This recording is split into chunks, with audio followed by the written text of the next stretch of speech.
Hey there, dreamers! Have you ever felt that strange mix of fear and curiosity when you drift off to sleep? Well, get ready for a spine-chilling tale that will keep you on the edge of your bed. Tonight, we're diving into a story about a man who faces a terrifying shadow that creeps closer and closer every night. But before we begin, I have something special for you. If you love enchanting sleep stories, you'll want to hear about LipoSlend, the natural at-home liposuction method that helps you lose weight while you sleep. Imagine waking up feeling lighter and more refreshed, thanks to this special formula made with natural ingredients. Plus, order now and get 2 free bonuses and free shipping on every order. Ready to transform your nights and your body? Click the link in the description below to claim your discounted LipoSlend and start your journey to a healthier you today. So, sit back, relax, and let's explore this chilling tale together. Don't forget to subscribe and comment below where you're listening from. Let's begin. Every night, when the man lay down to sleep, he felt a strange heaviness in the air. It was as if the room was filled with thick fog, making it hard to breathe. He would close his eyes, hoping for sweet dreams, but instead, he was met with darkness. The darkness was not just in his mind.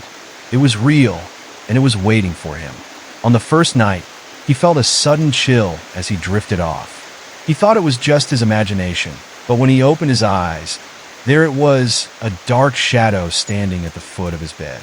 It was tall and seemed to pulse with an energy that made his heart race. He wanted to scream, but no sound came out. He was frozen, unable to move. The shadow didn't move either. It just stood there, watching him. Each night after that, the shadow returned. It felt like a nightmare that never ended. The man tried to convince himself that it was just a dream. He told himself that shadows couldn't hurt him. But deep down, he knew something was wrong. The shadow seemed to grow closer each night, inching forward as if it was testing the boundaries of fear. On the third night, the man decided to stay awake. He thought if he could just keep his eyes open, the shadow wouldn't come.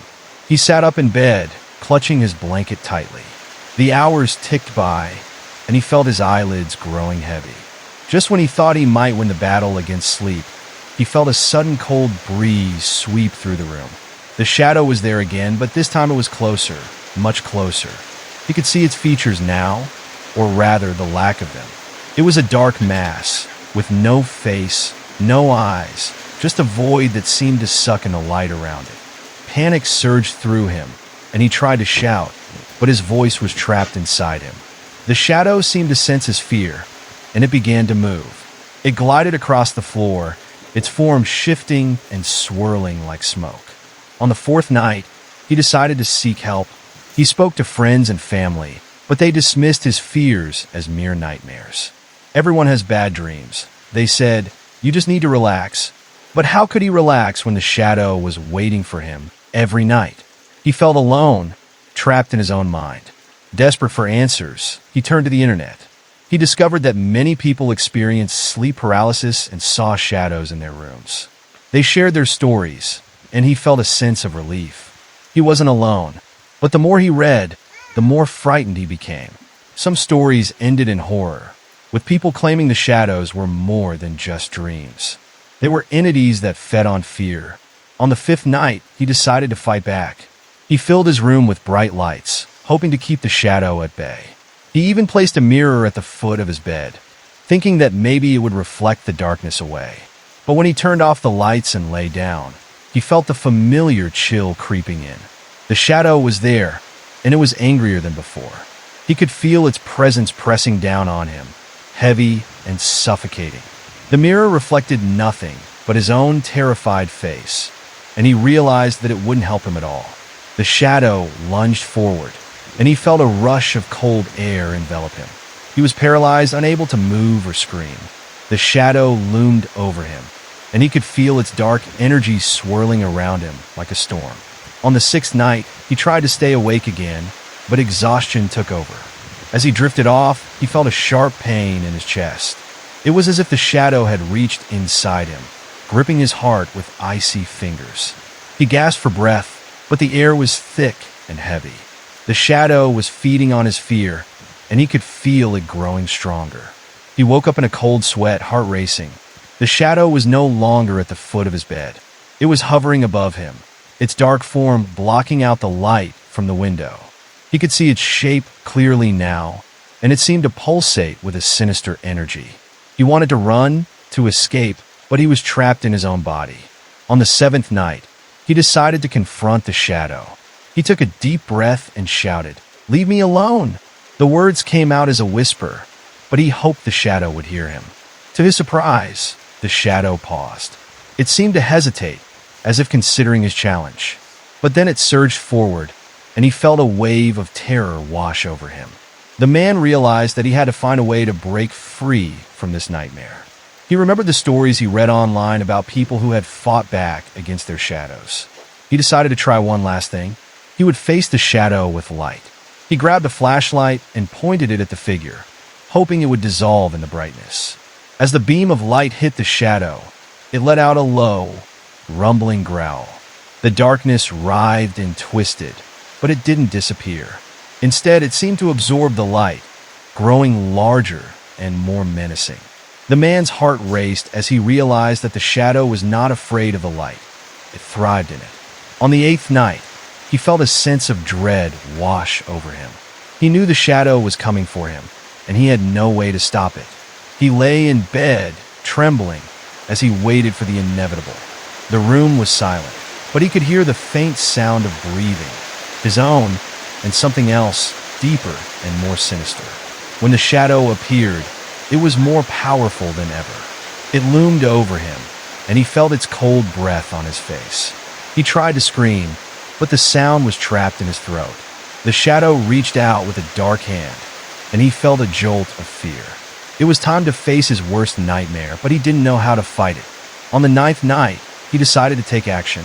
He gathered his courage and spoke to the shadow. "I am not afraid of you," he shouted, his voice shaking. The shadow paused, and for a moment, he thought it might retreat. But then it surged forward, and he felt a wave of darkness envelop him. He was drowning in fear, and he could feel the shadow pulling him down into a void. He struggled against it, but it was too strong. Just when he thought he would be lost forever, he remembered the stories he read. They spoke of a light within, a spark of hope that could banish the darkness. He focused on that light, imagining it growing brighter and stronger. He felt warmth spreading through his chest, pushing back against the cold. The shadow recoiled, and he could feel its grip loosening. With all his strength, he shouted, "You have no power over me." The shadow let out a deafening roar, and for the first time, he saw it flicker. It was as if the darkness was unraveling, losing its hold on him. He felt a rush of energy, and the light within him surged forward, illuminating the room. The shadow shrieked and began to dissolve, its dark form breaking apart like smoke in the wind. But just as he thought he had won, he felt a sharp pain in his chest again. The shadow was not gone. It was simply waiting for the right moment to strike. He realized that this battle was far from over. The darkness would return, and he would have to be ready. On the 10th night, he lay in bed, wide awake. He knew the shadow would come, but he was no longer afraid. He had found his light, and he was determined to keep it burning. As the clock ticked closer to midnight, he felt a familiar chill in the air. The shadow appeared, but this time, he stood his ground. "Come on," he shouted, his voice steady. "I'm not afraid of you anymore." The shadow hesitated, and for a moment, he thought he could see a flicker of doubt in its form. But then it surged forward, more powerful than ever. He raised his flashlight, but this time, he didn't rely on the light alone. He focused on the warmth inside him, the light of hope and courage. As the shadow lunged at him, he unleashed all his strength, pushing back against the darkness. The room filled with light, and he felt the shadow begin to unravel. But just as he thought he was winning, the shadow let out a terrifying scream. It surged forward, and he felt a rush of cold air wrap around him. He was losing his grip, and the darkness was pulling him down again. He fought against it, but he could feel himself slipping away. In that moment of despair, he remembered the stories of others who had faced their shadows. He thought of their courage and their strength, He thought of the light within him that had grown so bright. With one final push, he shouted, "You will not take me." The shadow hesitated, and he felt its power waver. He focused on that flicker of doubt, pushing back with everything he had. The light within him exploded, filling the room with warmth and brightness. The shadow shrieked, and for a moment, it flickered and faded. But just as he thought he had won, he felt the darkness creeping back in. It was waiting for him, lurking at the edge of his mind. He knew this battle was not over. The shadow would return, and he would have to be ready to face it again. As he lay in bed, heart racing, he realized that the true fight was not just against the shadow, but against his own fear. He had to learn to embrace the light within him, to trust in his own strength. The shadow might come again, but he would not let it win. He would face it head-on, armed with the light of hope and courage. And so, he prepared himself for the next encounter, knowing that the darkness would always be there, but so would his light. The battle was far from over, but he was ready to face whatever came next. The shadow at the edge of the bed was waiting, but he was no longer afraid. The man closed his eyes, ready to drift off into sleep once more. He knew the shadow would return, but he also knew that he had the power to fight back. As he surrendered to sleep, he held onto the light within him, determined to face the darkness when it came. And so, the story continues, with the man ready to confront his fears, knowing that the light would always guide him through the darkest nights. I took a shaky breath and closed my eyes, sinking into the darkness of sleep with the hope that tonight would be different. But as usual, a heavy weight settled on my chest like a giant hand pressing down to keep me still. I felt the familiar chill creeping into the room, a feeling of dread that prickled my skin. In the silence, I felt time stretching. The darkness wrapped around me, thick and suffocating. I could hardly move, but deep down, I knew that the shadow was coming for me again. My heart pounded in my chest like a frantic drum, echoing in the quietness. And then, there was a dark figure at the foot of my bed. This time, it was larger, its shape more defined. The air shimmered around it as though I was looking at a black hole that swallowed everything around it. I wanted to scream, but as always, my voice failed me. I could only stare as it hovered, taking in the sight of my helplessness. It felt like a predator, studying its prey.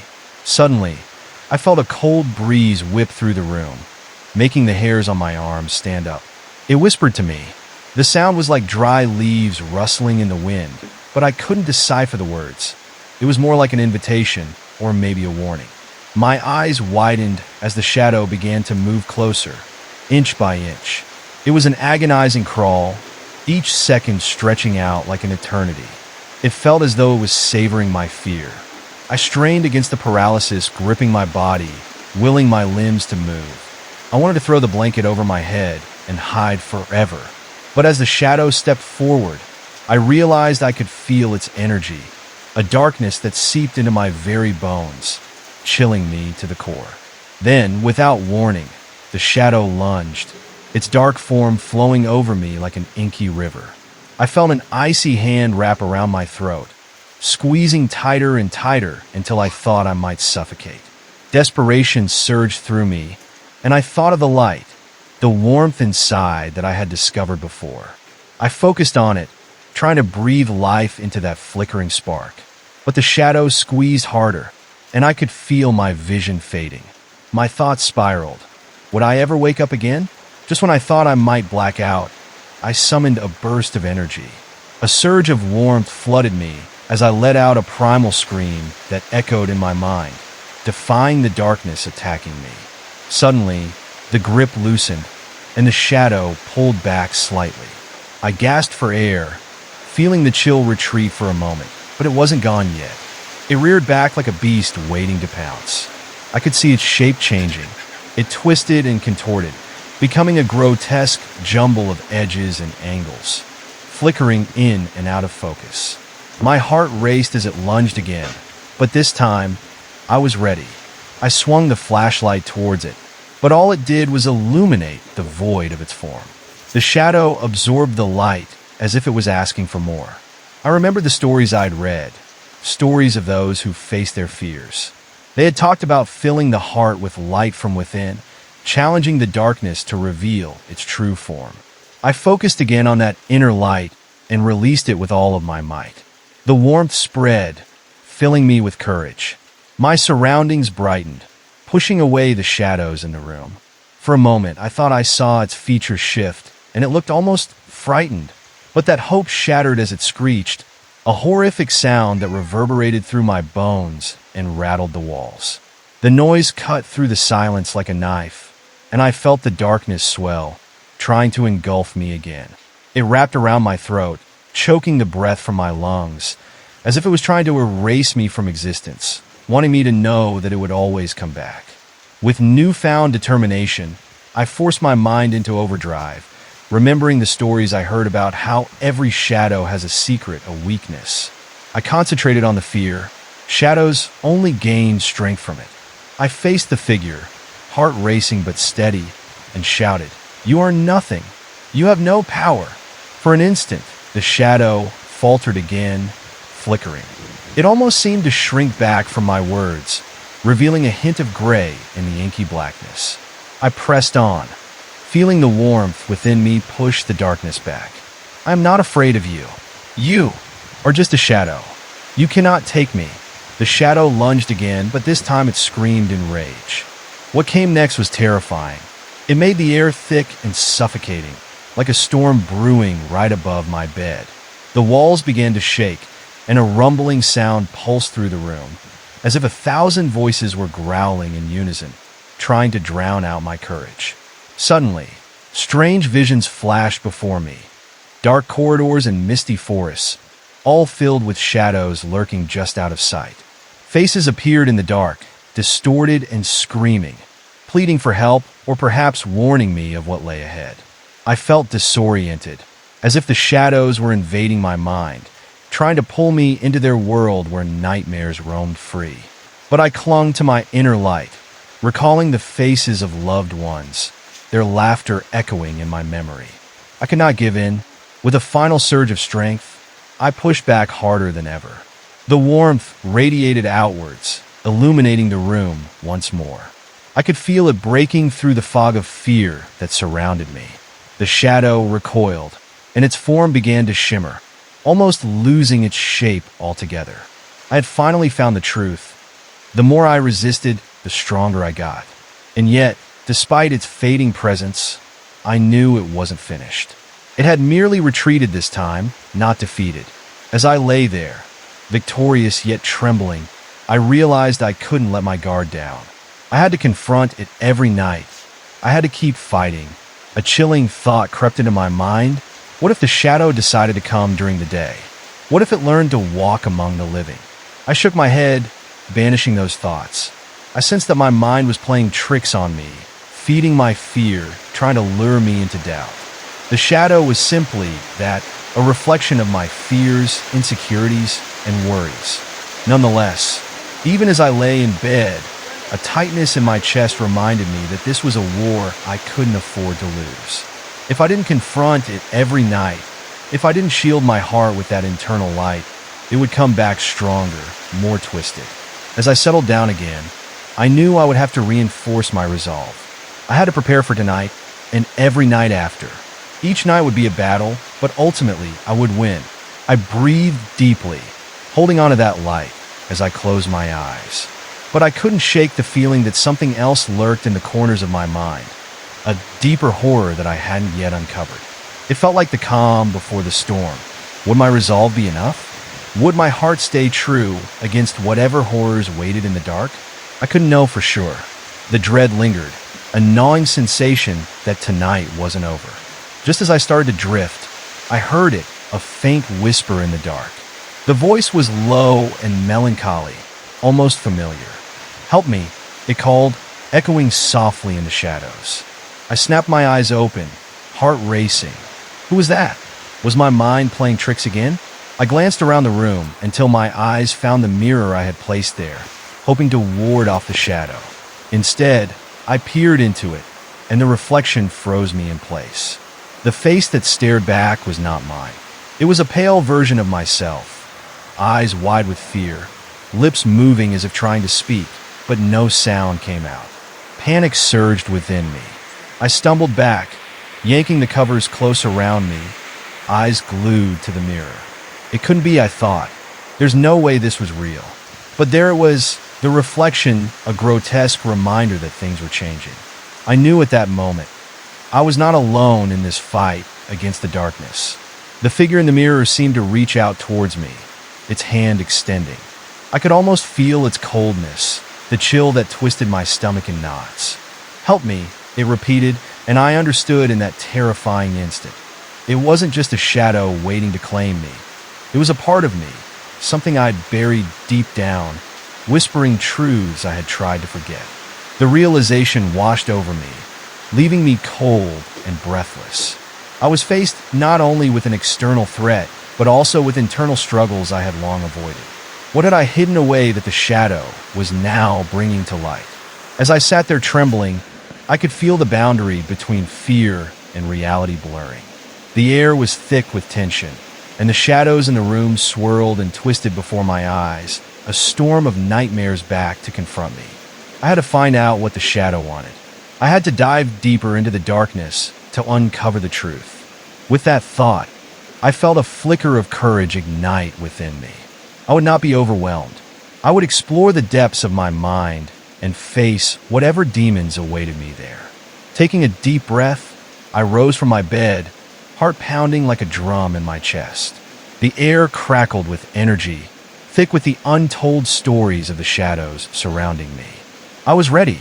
The shadows, once my tormentors, now felt like a labyrinth, one I would navigate to find the source of the whispers, no matter the cost. But as I stepped closer to the mirror, the voice suddenly changed, becoming harsh and twisted, ringing like a bell tolling in the distance.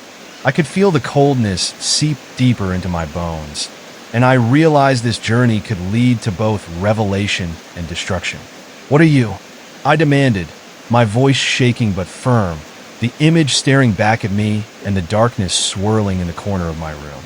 The reflection twisted again, and with it, the voice echoed hungrily, "What you fear the most."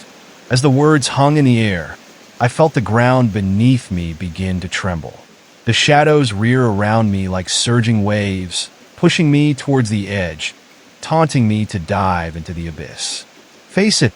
The voice tonight blended into a cacophony, a symphony of memories and fears that twisted within me like a deadly venom. I was losing my mind, the darkness coiling tighter and tighter around my heart. Desperately, I focused on the light once more, fighting back against the encroaching void that threatened to engulf me. The battle would rage on, but I was not ready to lose. Tonight, in this shadowy confrontation, I would seek to gain knowledge about myself. I steeled myself as I leaned toward the mirror, the air heavy with anticipation. What lay ahead would not just be a representation of the shadow, it would reveal the depths of my own fears. The voice beckoned to me softly, yet threateningly. "Help yourself, brave one," it whispered as the shadows danced menacingly in my room. What secrets would I uncover as I stepped into the abyss? Will I emerge victorious, or will I be swallowed whole? In this game of darkness and light, I braced myself to discover the answers that awaited me, and I knew that I wouldn't be going back until I unveiled the truth. One thing was certain, this night was just beginning, and the shadows had much more to show me. I leaned closer to the mirror, the chilling feeling of dread curling in my stomach. It felt as if the shadows themselves were reaching out, enticing me. I took a deep breath and whispered, "Show me what you want me to see." The air grew thick with anticipation, and for a moment, nothing happened. But soon, the surface of the mirror began to ripple like disturbed water. The image shifted, and the reflection morphed into something sinister. The scene brightened, revealing what looked like an old, decrepit house lost in a fog-laden forest. A sense of familiarity enveloped me as I gazed into the reflection. I realized I had seen this house in dreams, dreams I had dismissed as nightmares. The windows were shattered, the door hung at an odd angle, and wisps of fog twisted across the ground. Like ghostly fingers, every detail felt like a memory, a piece of me that had been hidden away until now. Suddenly, I felt a cold gust of wind swirl around the room, cutting through my resolve. My heart began to race as I recognized the significance. This house wasn't just any house. It was a place I used to visit with friends when we thought we were brave enough to explore the unknown. Those excursions were meant to be fun, but they quickly turned dark. A shiver ran down my spine as I recalled the stories we told there. Whispers of ghosts and shadowy figures that roamed the halls at night. The reflection pulled me in deeper, almost as if it was offering an invitation. Pushing aside the growing fear, I stepped closer. I reached my hand out, fingertips brushing against the surface of the mirror. Suddenly, a sharp pain shot through my fingers, a burning sensation that felt almost electric. I jerked back, my heart racing faster. I could see a glimmer of something deep within the mirror, searching for a way to escape. That was no longer just a reflection. It felt alive, pulsing with an energy that thrummed beneath the surface. Then, a voice echoed, low and haunting, reverberating like a whispered secret. "You wanted the truth, didn't you? You wanted to see." The words slithered through the air, wrapping around me, squeezing my heart in a vice grip. It was deep and resonant, sending shivers racing down my spine. I could almost feel the breath of the shadow behind me, waiting, knowing what I had uncovered. Fear spread through me like wildfire, and my feet felt glued to the floor. "What truth?" I stammered, my voice barely a whisper. The mirror flickered, the house's image distorting. I watched in horror as figures began to appear within the fog, shapes of lost souls trapped forever in a cycle of anguish. Their contours were dark and twisted, mouths forming silent screams. I felt a sickening realization that those were the faces of fear, those that I had buried deep inside, now emerging to pull me into their depths. As I stood rooted, the house came alive. A door creaked open in the reflection, and I gasped as a figure stepped out, a ghostly silhouette that seemed to stretch and twist, beckoning me forward. My heart raced in response, a primal instinct screaming for me to flee. But a strange compulsion took hold, stirring my curiosity amid the dread. The figure waved me closer, and I felt my feet move almost against my will. I could hear whispers in the distance, murmurs of lost memories begging to be acknowledged, dragging me toward that shadowy doorway. I had to know what secrets awaited within those walls. With every step, I felt the air grow heavier, the shadows wrapping around me like a shroud. The line between reality and the eerie reflection blurred as I stepped closer to the mirror, unable to resist the pull. My heart thundered in my ears as the ghostly figure pointed toward the door, urging me to enter. I took a tentative step forward, and suddenly, the ground beneath me shifted. I stumbled, feeling as if I was being pulled through the mirror itself. The world warped around me, and before I knew it, I found myself standing in the very heart of that haunted house, drenched in darkness and silence. The walls were damp and cold, and the air carried an unmistakable scent of decay. I could hear the faint sound of footsteps echoing in the distance, and my instinct screamed for me to turn back. But curiosity clung to me like a vice. I had to know what lay within those crumbling walls. Ahead of me, an old hallway stretched into darkness, lined with disintegrating wallpaper that peeled away like the skin of a dead animal. Flickering shadows flitted along the edges, whispering secrets I couldn't quite understand. Shivers raced down my spine, and I took a step back, but I couldn't turn away. Without thinking, I advanced down the hallway, walls closing in on me like a trap ready to spring. The air grew heavier, thick as molasses. Each breath felt labored. I felt eyes watching me from the depths of the darkness, pricking my skin with unseen fingers. Then I noticed something, a door slightly ajar, light spilling out from the crack like a beacon in the oppressive gloom. The footsteps were louder now, a rhythmic thumping that sent dread coursing through my veins. Who, or what was waiting in that room? The door swung open slowly, and I felt an invisible force compel me to step inside. As I crossed the threshold, a wave of warmth enveloped me, drawing me closer. This room was different. It was filled with old furniture covered in white sheets, remnants of a time long gone. But the warmth was deceptive. There, in the center of the room, stood an antique mirror, larger and more ornate than the one I had faced at home. As I approached, I saw the reflection morphing again, twisting into a mirage of shadows and light. I caught glimpses of myself, but not as I was now. I saw myself encircled by darkness, fragments of fear crawling beneath my skin. Fear of abandonment, of failure, of being forgotten. Each reflection showed me a piece of myself I had tried to ignore, buried deep beneath layers of quiet desperation. The truth was now laid bare before me, and I felt the weight of it crush down on my chest. Then, the whispers morphed into a cacophony of voices, each echoing my insecurities. "You can't escape," one teased. "You've always been alone," another taunted.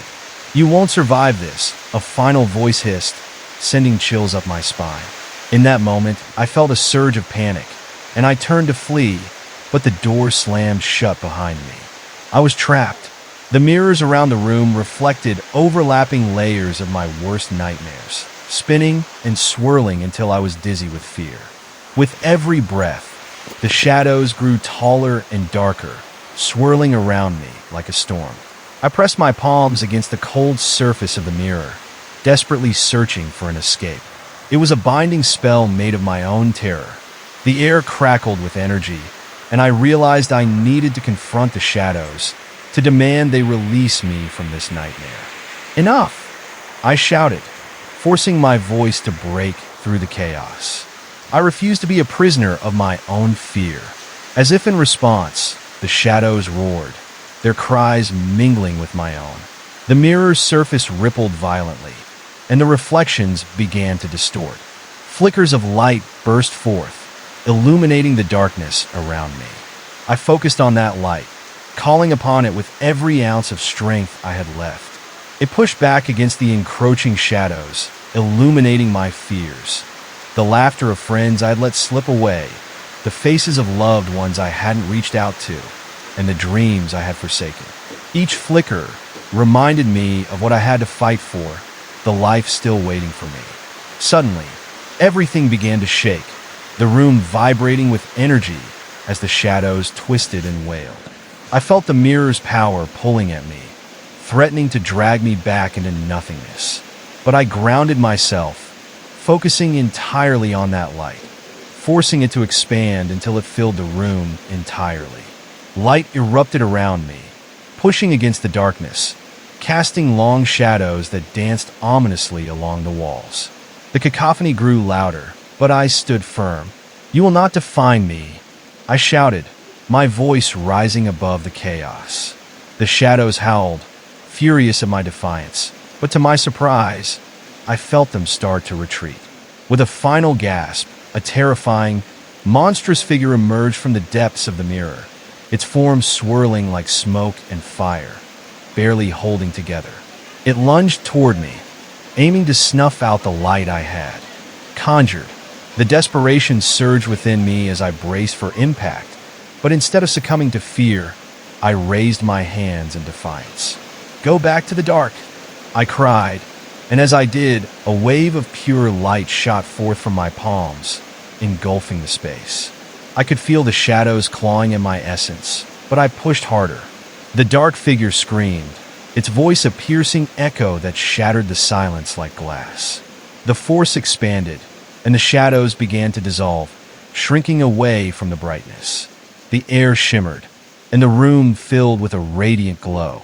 For every ounce of darkness, it seemed like more light reclaimed the space, taking charge and expelling the monsters I had harbored within. The mirror shuddered violently, and I felt the weight of the past begin to lift. The shadows retreated, their form disintegrating upon contact with the illumination I emitted. The room fell silent, but still vibrated with energy, teetering on the brink of transformation. With a final, resounding crack, the mirror shattered, sending a cascade of shards raining down, each reflecting a different piece of my journey. I was free, or so I thought. As I looked around, I realized the light had revealed the way out, but not without a cost. What I had unleashed would echo well beyond this moment, reverberating through the dark corners of my mind. Without hesitation, I dashed toward the door, heart pounding in my chest, knowing now that facing the shadowy figures had awakened something deeper within me. Shadows would always lurk, waiting for moments of weakness, but I had an inner light now, a light I could wield against the darkness threatening to consume me. Just as I reached for the handle, the door swung open, revealing a hallway darker than before. I stood there, hesitating for only a heartbeat before plunging into that abyss once more. Outside, the air was still, the oppressive weight of shadows pressing down on me. The house's walls loomed high above, and as I stepped back into the world, I felt the echoes of footsteps behind me, shadows that were once dormant now stirring at my heels. The battle was far from over. I could feel a familiar dread creeping back in, swirling like fog at the edges of my consciousness. In this game of light and shadows, would I be strong enough to continue fighting? Or would the darkness find a way to swallow me whole again? I took a deep breath, staring into the unknown that lay ahead, knowing the safety of light I had found wasn't an escape from my battles. It was merely the beginning of a journey, and in this journey, I would have to remember that the light and shadow reside within me. The shadows may haunt me, but I would show them that I wouldn't be afraid. Not anymore. I clenched my fists and stepped forward, ready to face the darkness, ready to reclaim not just the daylight, but the very essence of who I could be. Because in this haunting dance of shadows, I was not just a victim. I was also the light that could shine through even the darkest times. I took a deep breath, heart racing as I stepped further away from the house. The shadows outside twisted and writhed like smoke, and I felt their pull, whispering promises of despair and fear. But I pushed those thoughts aside. I couldn't afford to lose focus now. With every stride, the air thickened around me, full of unnerving whispers that crept into my mind.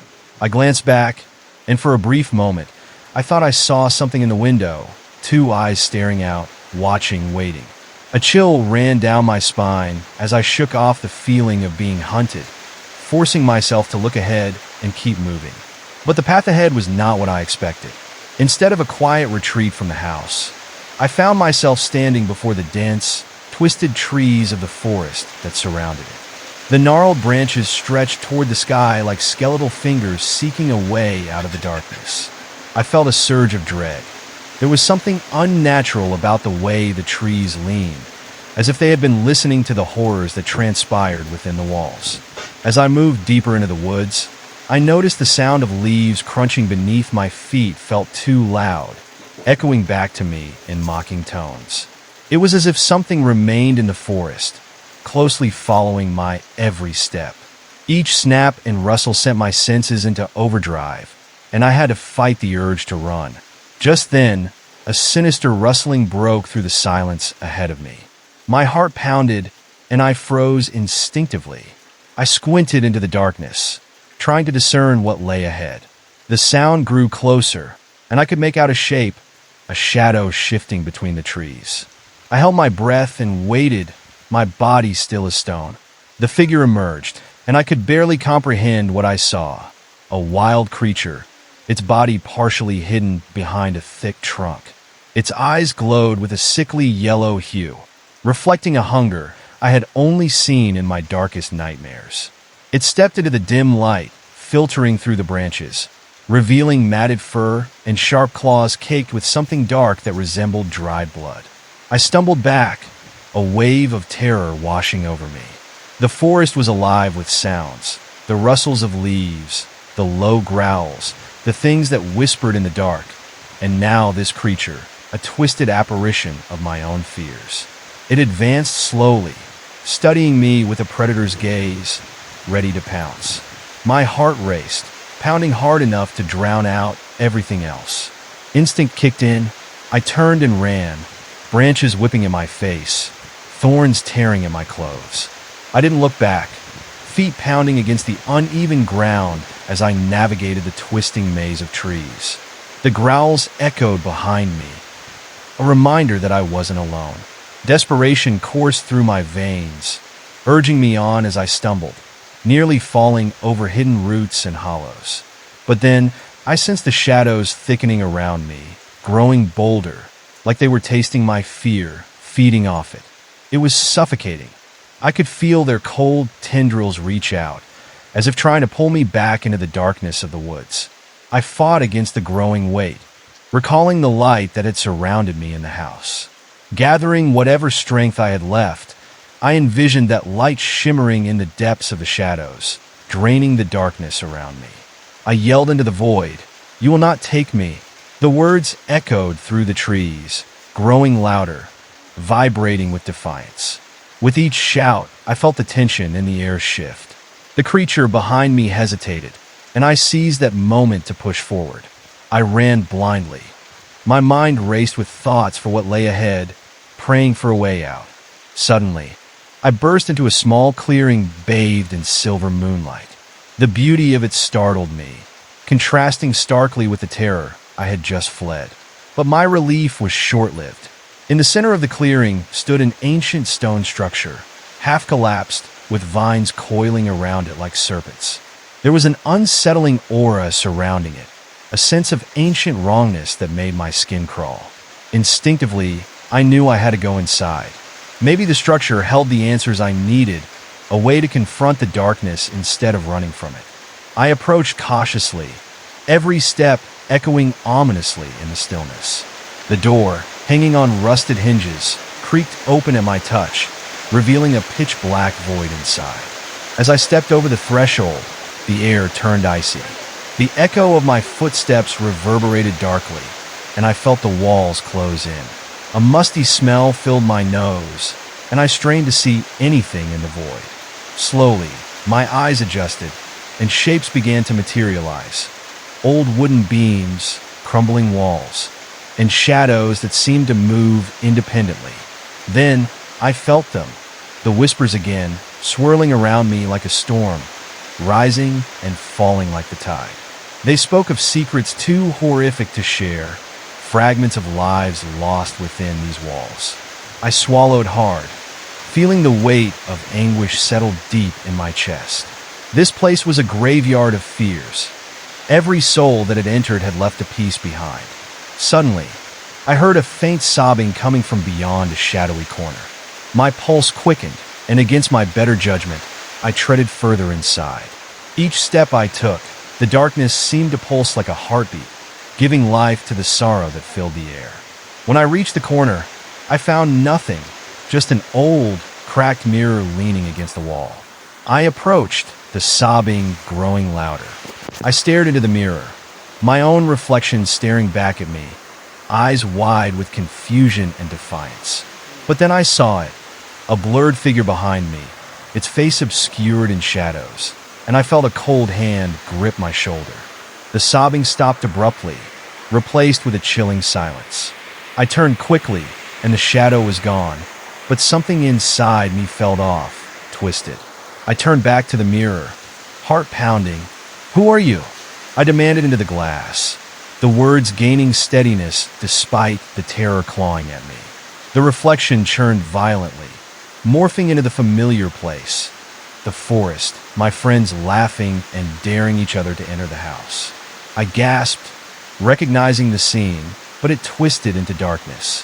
One by one, their faces faded, and all that remained was me, the solitary figure standing alone in the clearing. "Help me," a familiar voice whispered from the depths of the shadowy void.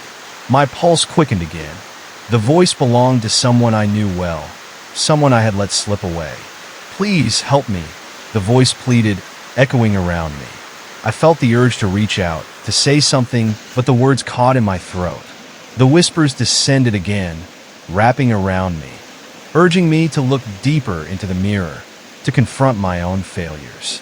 With trembling hands, I touched the glass, and a shock of energy surged through me. I found myself pulled into the mirror once more, slipping through the darkness. Everything around me shattered, pieces of memories dissolving into nothingness. I was no longer just watching. I was part of the memories, the lingering regrets, and the haunting echoes of moments I wished I could change. In an instant, I stood in that same forest as before, only it felt different. I was back where it all began, where laughter used to ring out. But now, it was silent, and the air was thick with sorrow. The scatter of faint sounds echoed in the distance. Cries, laughter, and whispers of friendships that had frayed and split apart like rotting threads. "Stay with us," the whispers urged, drawing me closer, urging me to give in to the despair. "You will never be alone. We are forever bound by the past." I gritted my teeth against the rising tide of darkness, clutching at my heart. "No!" I shouted, each syllable ringing like a bell. "I'm done being bound." Suddenly, the ground beneath me shifted, and the very earth seemed to tremble at my defiance. The trees creaked. Their branches stretched toward me like bony fingers trying to pull me back.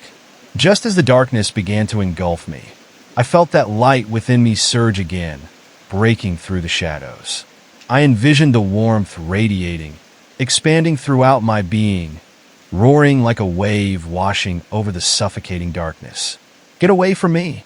I cried. The shadows recoiled, but just for a moment. Before I knew it, tendrils of darkness lashed out, tugging at my very essence, trying to draw me back into despair. I focused on the memories, the connections that brought me joy, the warm laughter of friends I held dear, the moments of hope that sparked light even in darkness. Those were my shields against the encroaching dread. With renewed determination, I felt a new strength swell within me. I pushed forward, pulling that light around me like a protective barrier. The ground shook beneath me, the trees moaning as I forged a path through the darkness, forcing my way back to where I belonged.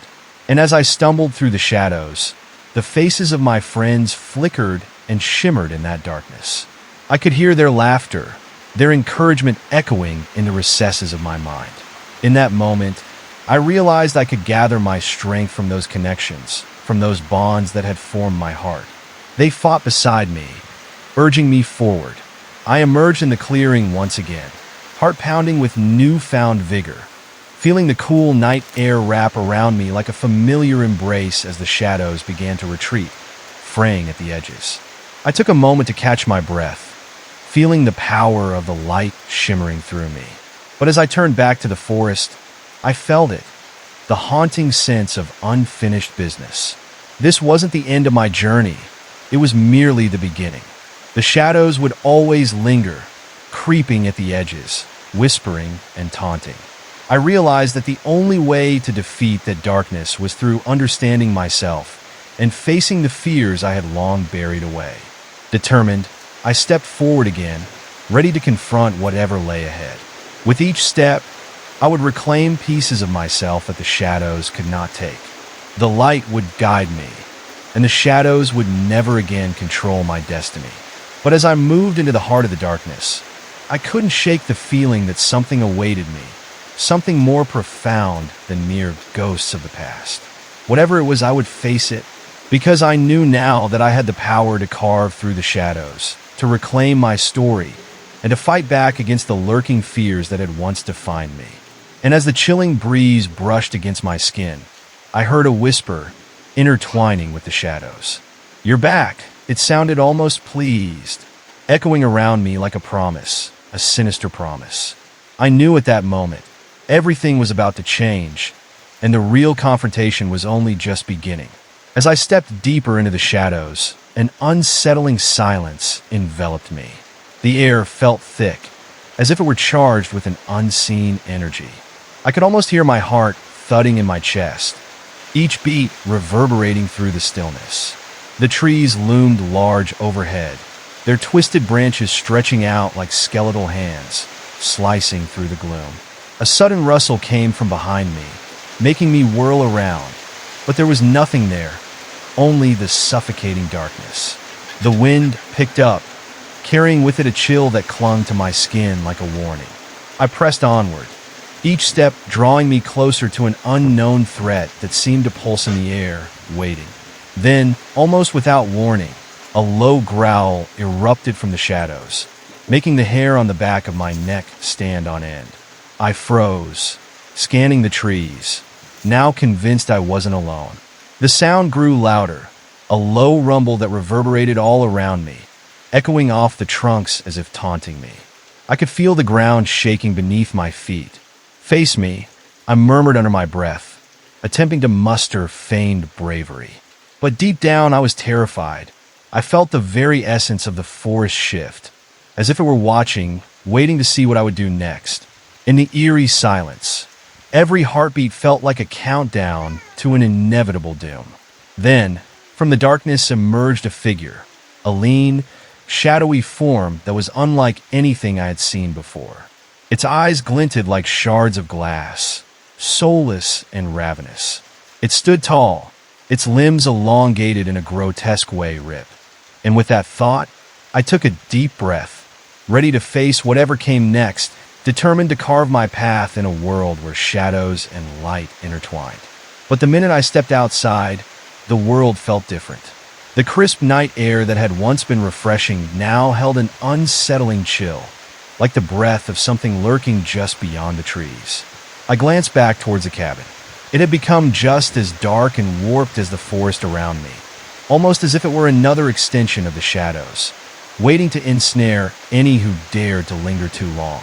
As I walked deeper into the thicket, a sense of foreboding wrapped around me like a suffocating blanket.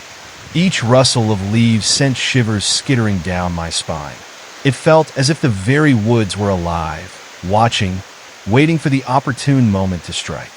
I could almost hear whispers darting through the foliage, scraps of voices echoing my fears, twisting them into something darker. My footsteps seemed to wake the night, drawing every hidden creature's gaze upon me.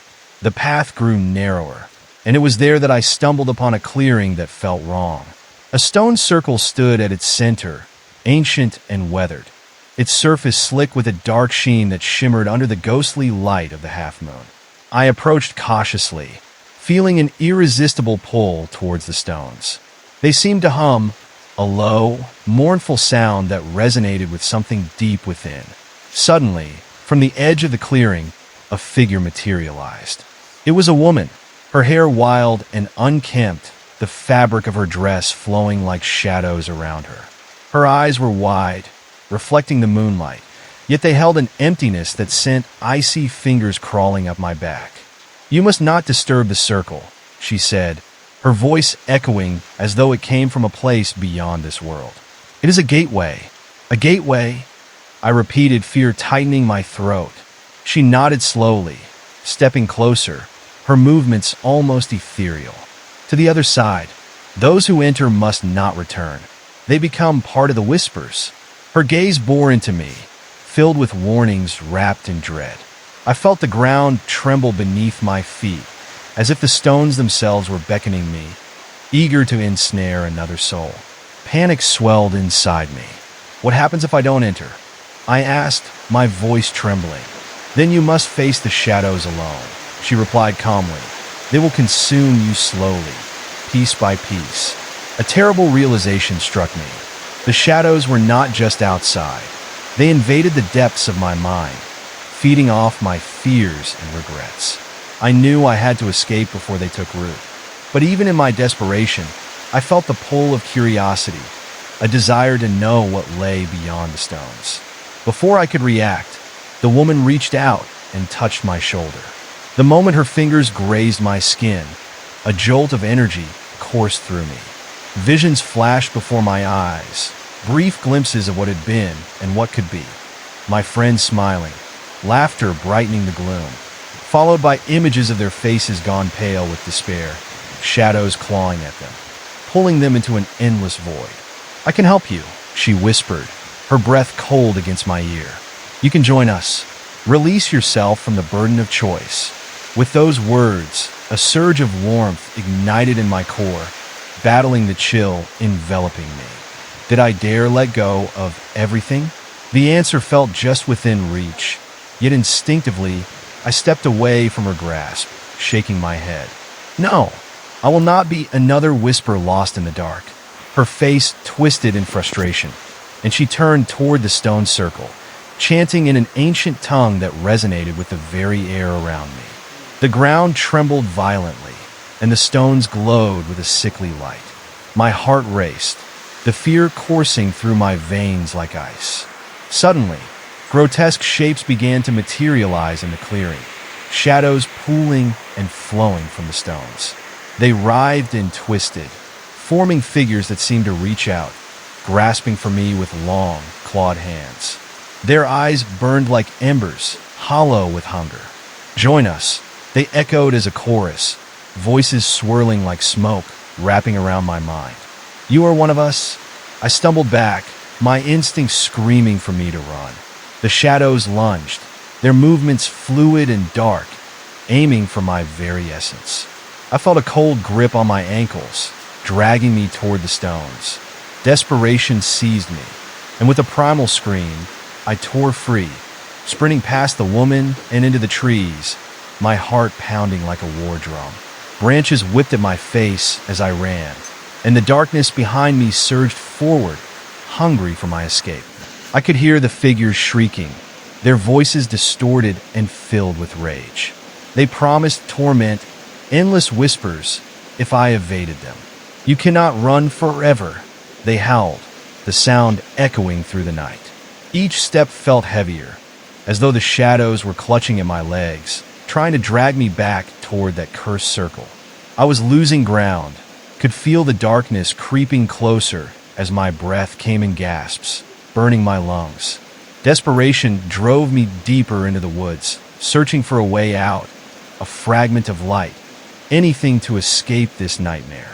Then, amidst the terror, I noticed a flicker of light ahead, a distant glow, flickering like a beacon in the suffocating darkness. With renewed strength, I pushed through the branches, ignoring the sharp pain as they clawed at my skin. The shadows howled in fury behind me, each step propelling me toward the flickering hope, the promise of escape. But just as I neared the light, its warmth enveloped me, and the air shifted. Something was wrong. The light pulsed erratically, hinting at danger beneath its radiant surface. I hesitated, my instincts flaring. What if it was another trap? As I stepped cautiously closer, the light dimmed for a moment before bursting forth again, illuminating the area. I found myself standing at the edge of a small clearing, a bonfire blazing in the center, surrounded by crude wooden effigies, each twisting and turning in the flickering flames. It was beautiful and horrifying at once, casting wild shadows that danced around me, as if the very forest were alive in celebration of my arrival. In the flickering light, I saw figures moving near the fire, cloaked in darkness, their faces obscured. They seemed to be chanting in a language that twisted my insides, their voices a grotesque harmony that sent chills down my spine. I was drawn to the fire, yet a warning festered in my gut. This was no refuge. I had stumbled into something far worse. The fiery glow illuminated their features for the briefest moment, revealing eyes that glittered with madness, full of anticipation. I realized they were not here to help. They were waiting for someone just like me, a wayward spirit to drag into their infernal circle. I backpedaled, but the figures turned, their gaze locking onto me.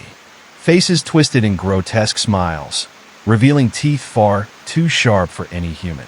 "You're just in time for the festivities," one hissed, stepping closer. The others closed in around me, their laughter ringing out like the tinkling of broken glass, sharp and unsettling. I felt the warmth of the fire against my skin, yet a chill seeped into my bones. "What do you want?" I shouted, desperation creeping back into my voice, urging me to break free from the grip of fear. "To celebrate your final choice," they chorused, stepping closer until their shadows swallowed me. "The darkness hungers for souls like yours." With every fiber of my being, I knew I couldn't surrender. I wasn't about to become a plaything for whatever male. Violent force lay behind their twisted smiles. Mustering every ounce of courage, I twisted around, seeking a way back into the safety of the woods, but the figures surged forward, blocking my path. "Join us," they whispered, their voices weaving a spell of despair. "Become part of something greater. Give in to the darkness." I refused to yield, the light deep within me flaring again, compelling me to fight.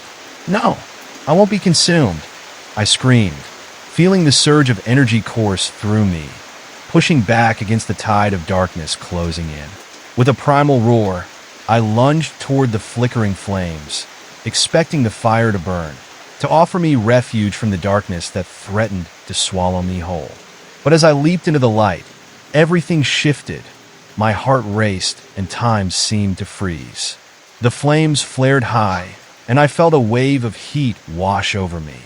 But instead of searing pain, the fire enveloped me in warmth, a comforting embrace that washed away the cold shadows encasing my thoughts. Then, as the world began to shift around me, I realized I was not simply leaping into the fire. I was jumping into a pool of memories, moments of clarity and strength blossoming in my mind. Faces of my friends, laughing, offering their support, reminding me that I was not alone. The figures around the fire screamed, and in that moment of clarity, I saw the truth. They were not powerful, but mere echoes of my own fears. With every shred of will, I focused on reclaiming what they sought to steal. "I choose to stand my ground," I shouted, the fire illuminating my path, banishing the shadows retreating before me. The figures howled in rage and pain as I surged forward, propelled by the light of my resolve. In an explosion of energy, I broke through their layers of darkness, feeling the weight lifting, allowing me to race toward the safety of the forest once more.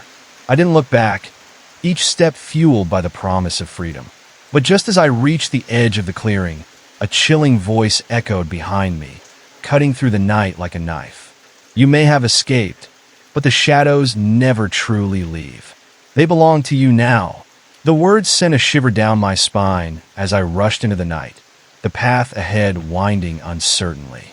Eager to escape the cacophony of laughs following me, I ran faster, determined to find a way to confront the darkness that lingered just beyond my sight.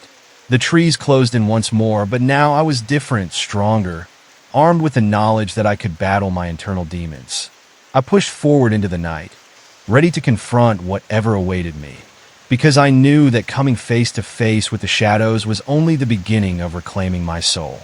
As I pressed onward, I could feel the shadows trailing behind, whispering promises of despair just out of reach. The path was dark and twisted, but I knew I wouldn't let it consume me again. The journey was still far from over, but with each breath, I felt the light inside me growing stronger, ready to fight whatever haunted the corners of my mind. I wasn't running anymore. I was reclaiming my story, every step a testament to my struggle.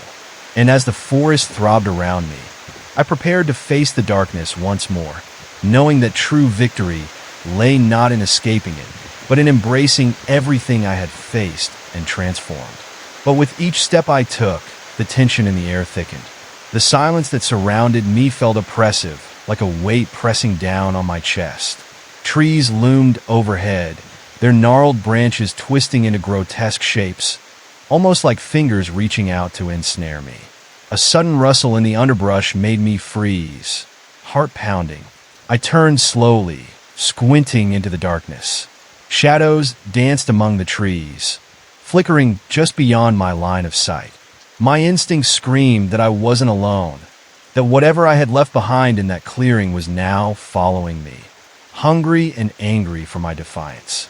I quickly resumed walking, moving cautiously and trying to control the rising adrenaline coursing through my veins.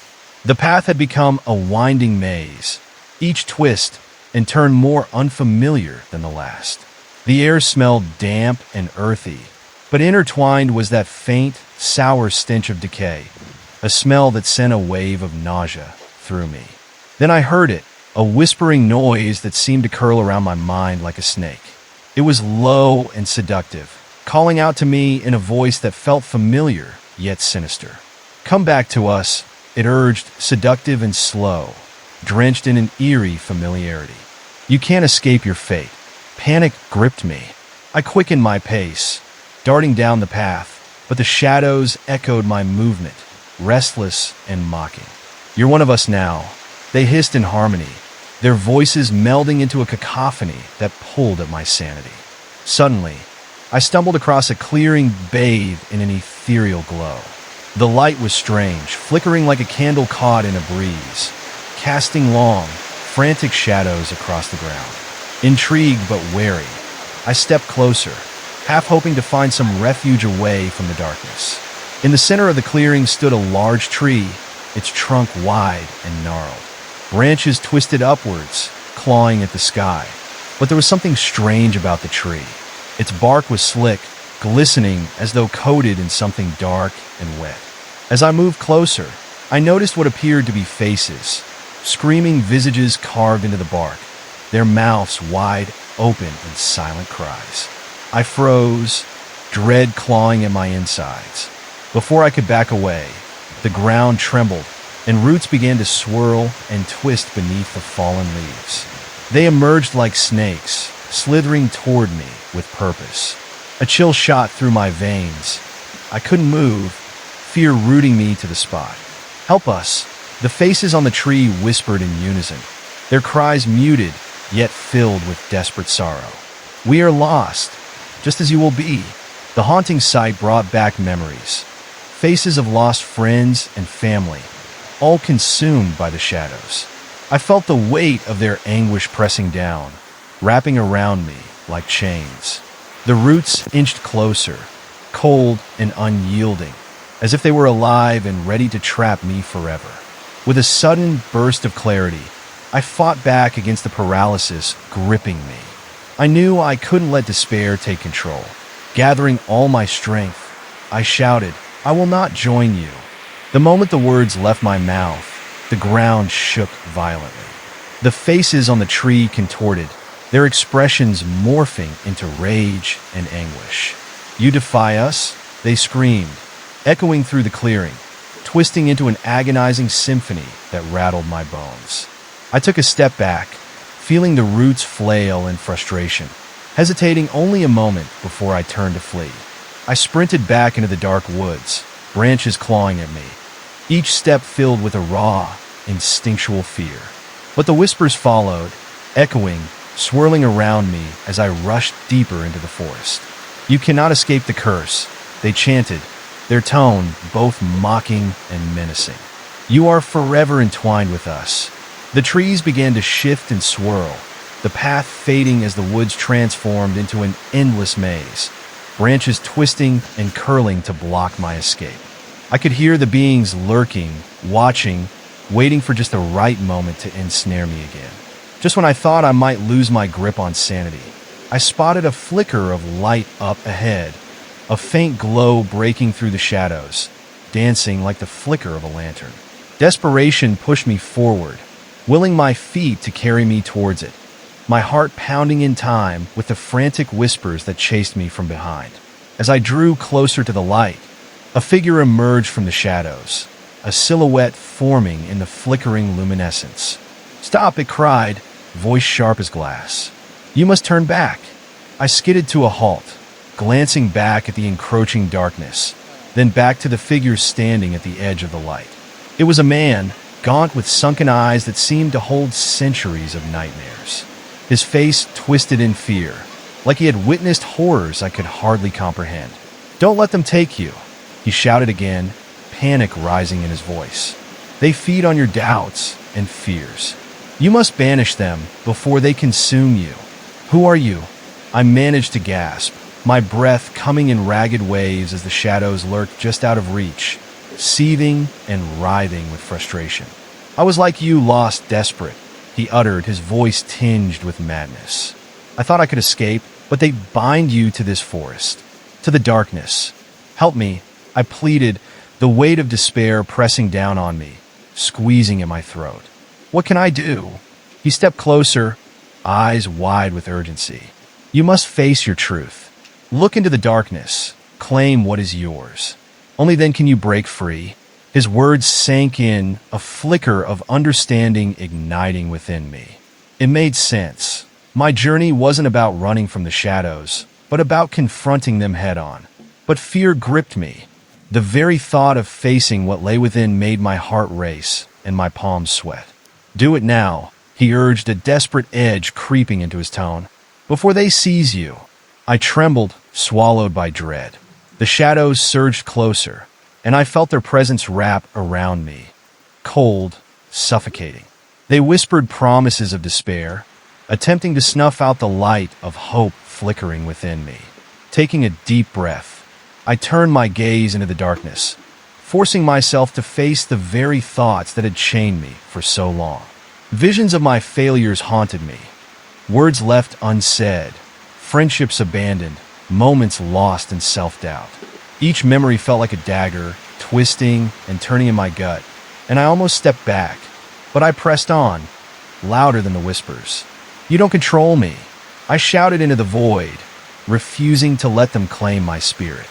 "I own my truth." With that proclamation, the shadows recoiled, their whispers turning to wails of rage. Behind me, I could feel the man's presence fading, the light flickering like a dying ember. But I wouldn't let that stop me. I would confront the darkness once and for all. The ground shook violently, and the air split with a cacophony of mournful cries. But I held my ground, grounding myself against their pain. The shadows twisted around me, forming shapes that clawed at my mind, but I pushed through, focusing on the light that was slowly emerging from the chaos. "I'm not afraid of you," I cried, my voice rising above the din. "You're just my fears. You have no power over me." Just as my words broke free, a bright flash erupted from within, illuminating the dark around me like 1,000 suns. And in that moment, all the anguished faces of my past flickered like a mirage, the shadows contorting and twisting in fury. With a roar, the darkness began to dissolve, clawing away like smoke in the wind, each whisper losing its grip on me.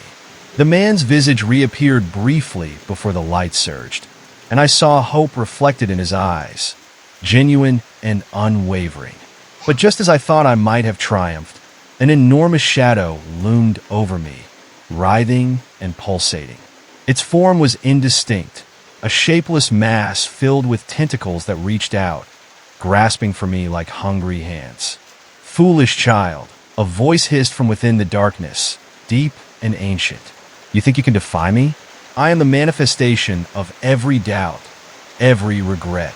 Panic surged through me again, but I forced myself to breathe, to summon the light within. "You are nothing," I shouted, anger fueling my words. "You are my past, and I will not be defined by you." With those words, another wave of light erupted from me, forcing the shadow to retract, agonizing wails echoing in the silence around me. It recoiled, its tendrils shriveling as if seared by the brilliance. The truth illuminated the darkness, a vision of hope standing unwavering beside me, bolstered by the strength of my choice. As this realization solidified, I felt a powerful surge of energy radiate from my core, the light growing into a palpable force that pushed back against the shadows, casting them back to their corners of the dark forest. I could feel their presence retreating, but the ancient voice roared with fury, threatening to draw me back into the depths. "This is not over. You will pay the price for your defiance." As the darkness thinned, I took a step forward, not conceding an inch to its threats. "No, this is just the beginning," I declared, the light wrapping around me like a shield. "I will not let you trap me again." With one last push, I summoned everything within me, letting the light explode outward in a brilliant flash that shattered the very fabric of the shadows. The forest erupted in a cacophony of sounds, chaos swirling as the shapes dissipated, screams fading into the wind. For a moment, everything felt silent, the air finally still. But deep within me, I knew that the shadows would always be there, lurking at the edges of my mind. They would haunt me like distant memories, waiting for weakness to creep back in. As I caught my breath, I realized the battle wasn't finished. This was only a temporary reprieve, but I would not let fear rule my life anymore. I would forge ahead, embracing both the light and the darkness within, ready for whatever lay ahead, for I had already faced my demons and emerged stronger. With determination in my heart, I took my first steps out of that cursed forest, ready to reclaim my path and face whatever new horrors awaited me. The air felt different, thicker, almost electric. I could see dim patterns of light shimmering in the distance, but something about the ground beneath me was unsettling. The earth seemed to pulse with a life of its own, vibrating softly like the heartbeat of a beast stirring from slumber. Every step felt heavy, as if the weight of the night pressed down on me, eager to tether me once more to despair. I pushed onward, the path ahead starting to swirl and bend, leading me into a mist that rolled in from the trees like a flood. It was thick and cool, clinging to my skin like fingers. As I breathed in the damp, earthy scent, I felt the urge to cough. Something about the air felt tainted, as if it were filled with something unseen. Shadows danced in the periphery of my vision. I turned, scanning the treeline for any hint of movement. The branches seemed to sway and twist, whispering secrets to one another in a language I couldn't grasp. "You mustn't come back," they seemed to say, their voices like brittle leaves scraping against each other. Just when I thought I might break free of the woods, I noticed an abandoned cabin nestled among the trees. Its rotting wood was dark and splintered, windows shattered like broken teeth, yet a strange allure pulled me closer. I hesitated, the feeling that I was being drawn into yet another trap gnawing at the edges of my mind. As I approached, the door creaked open as if inviting me inside. I peered through the threshold, the darkness pressing against my face like a cold breath. The air inside reeked of mildew, and something far worse, a coppery tang that made my stomach churn. I stepped over the threshold, refusing to let doubt linger in my mind. Inside, the cabin was a jumble of forgotten memories. Broken furniture lay scattered around, and the walls were smeared with what looked like old blood, dark and congealed, patterns that twisted and coiled like serpents. The flickering light of my phone illuminated fragments of the past, photos peeling from the walls, dust-covered toys abandoned in corners, and empty bottles that reflected the faint glow like eyes watching me. And then I heard it, a sound, faint at first but growing louder, a low, rhythmic thumping from the back of the cabin. It felt like a heartbeat, steady and heavy. Compelled by curiosity, I moved deeper into the darkness, following the sound. The floorboards creaked underfoot, each step echoing ominously as if I were being led into a maw, the darkness waiting to swallow me whole. The thumping grew louder, accompanied by soft, muffled whispers that crawled beneath my skin. They were sweet and seductive yet deeply unsettling, promising comforts that felt wrong. As I reached the back of the cabin, I found a trapdoor, the wood splintered and warped, the thumping resonating from below. My pulse quickened.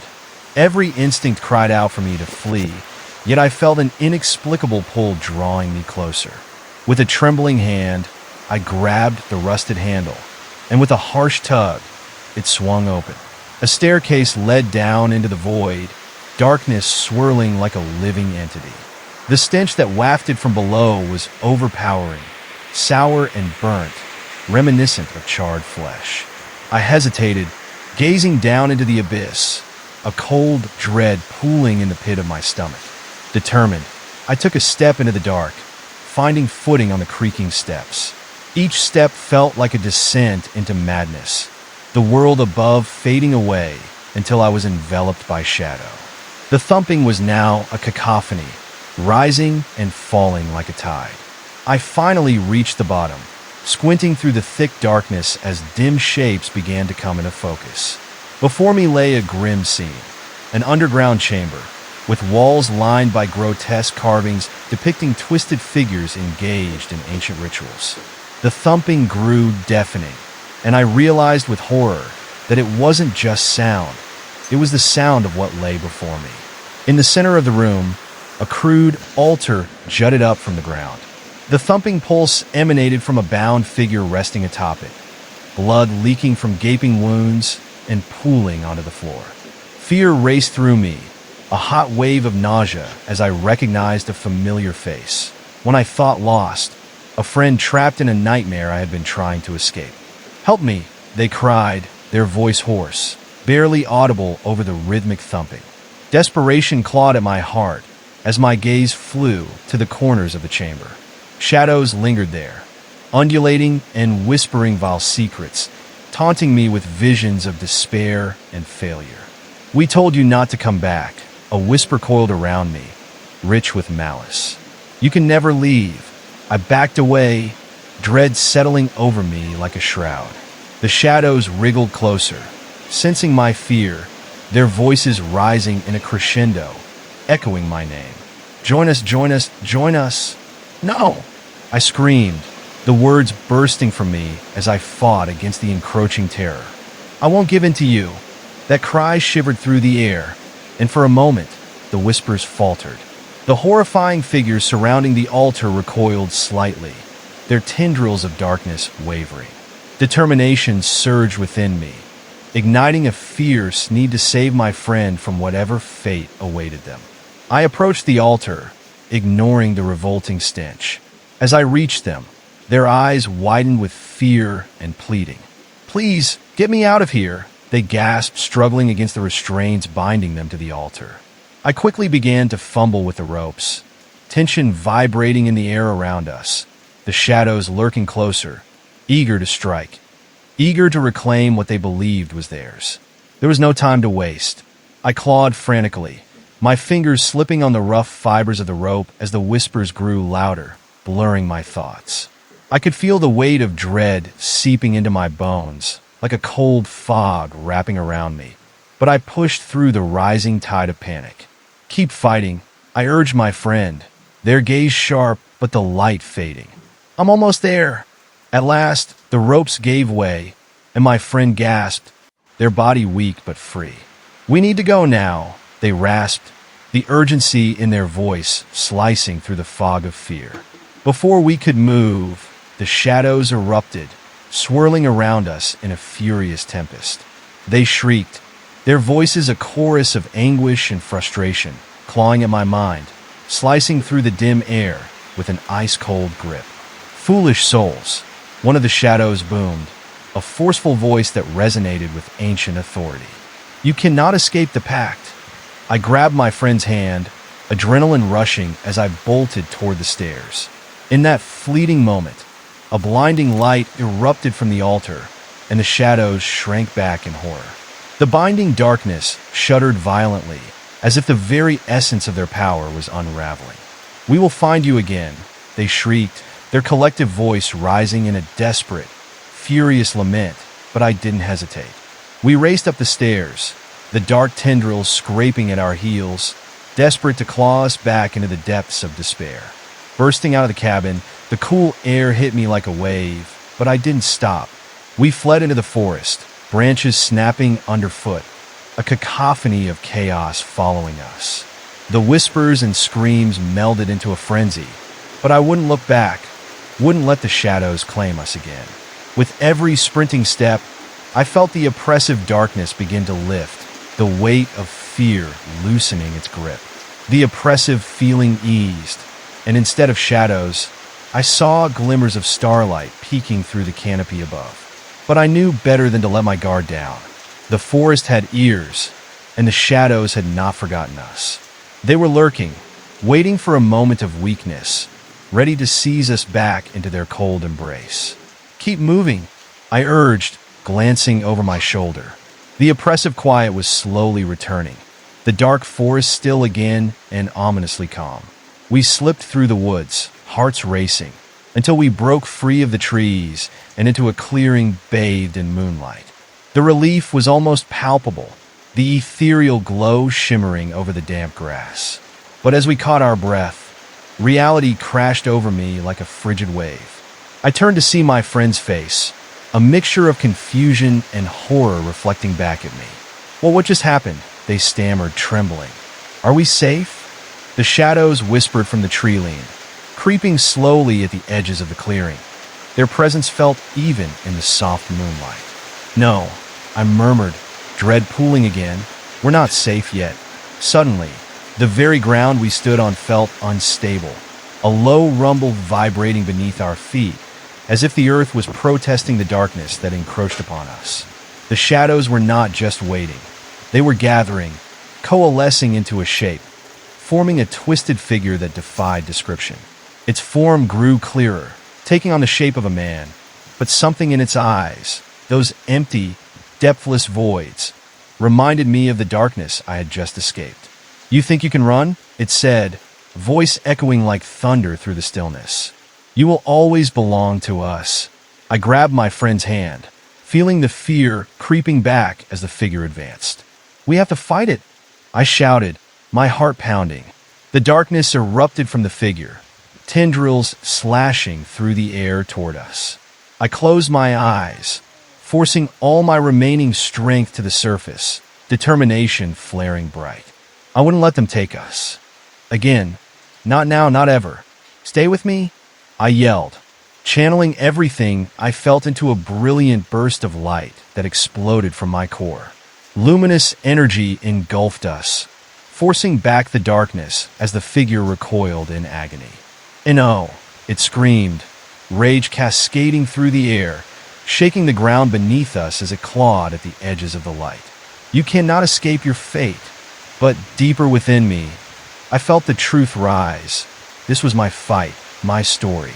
The light swelled, sharper and brighter, as I realized it was not just about escaping darkness. It was about confronting it, embracing it, and finally breaking free. As the tendrils lashed out, I thrust my hands forward, pouring every ounce of hope and strength into the light, banishing the darkness with a fierce scream. The clearing erupted with energy, the night around us filling with the brilliance of my defiance. Light clashed violently against darkness, enveloping everything in a flurry of color and sound. I could feel the shadows giving way, the figure wavering, and for the first time, I saw panic within its depthless voids. "No, we will return," it shrieked, fading into the edges of the ethereal glow. "You cannot escape." With one last push, the shadows evaporated, sinking back into the forest like a mist in the morning sun, their cries swallowed by silence.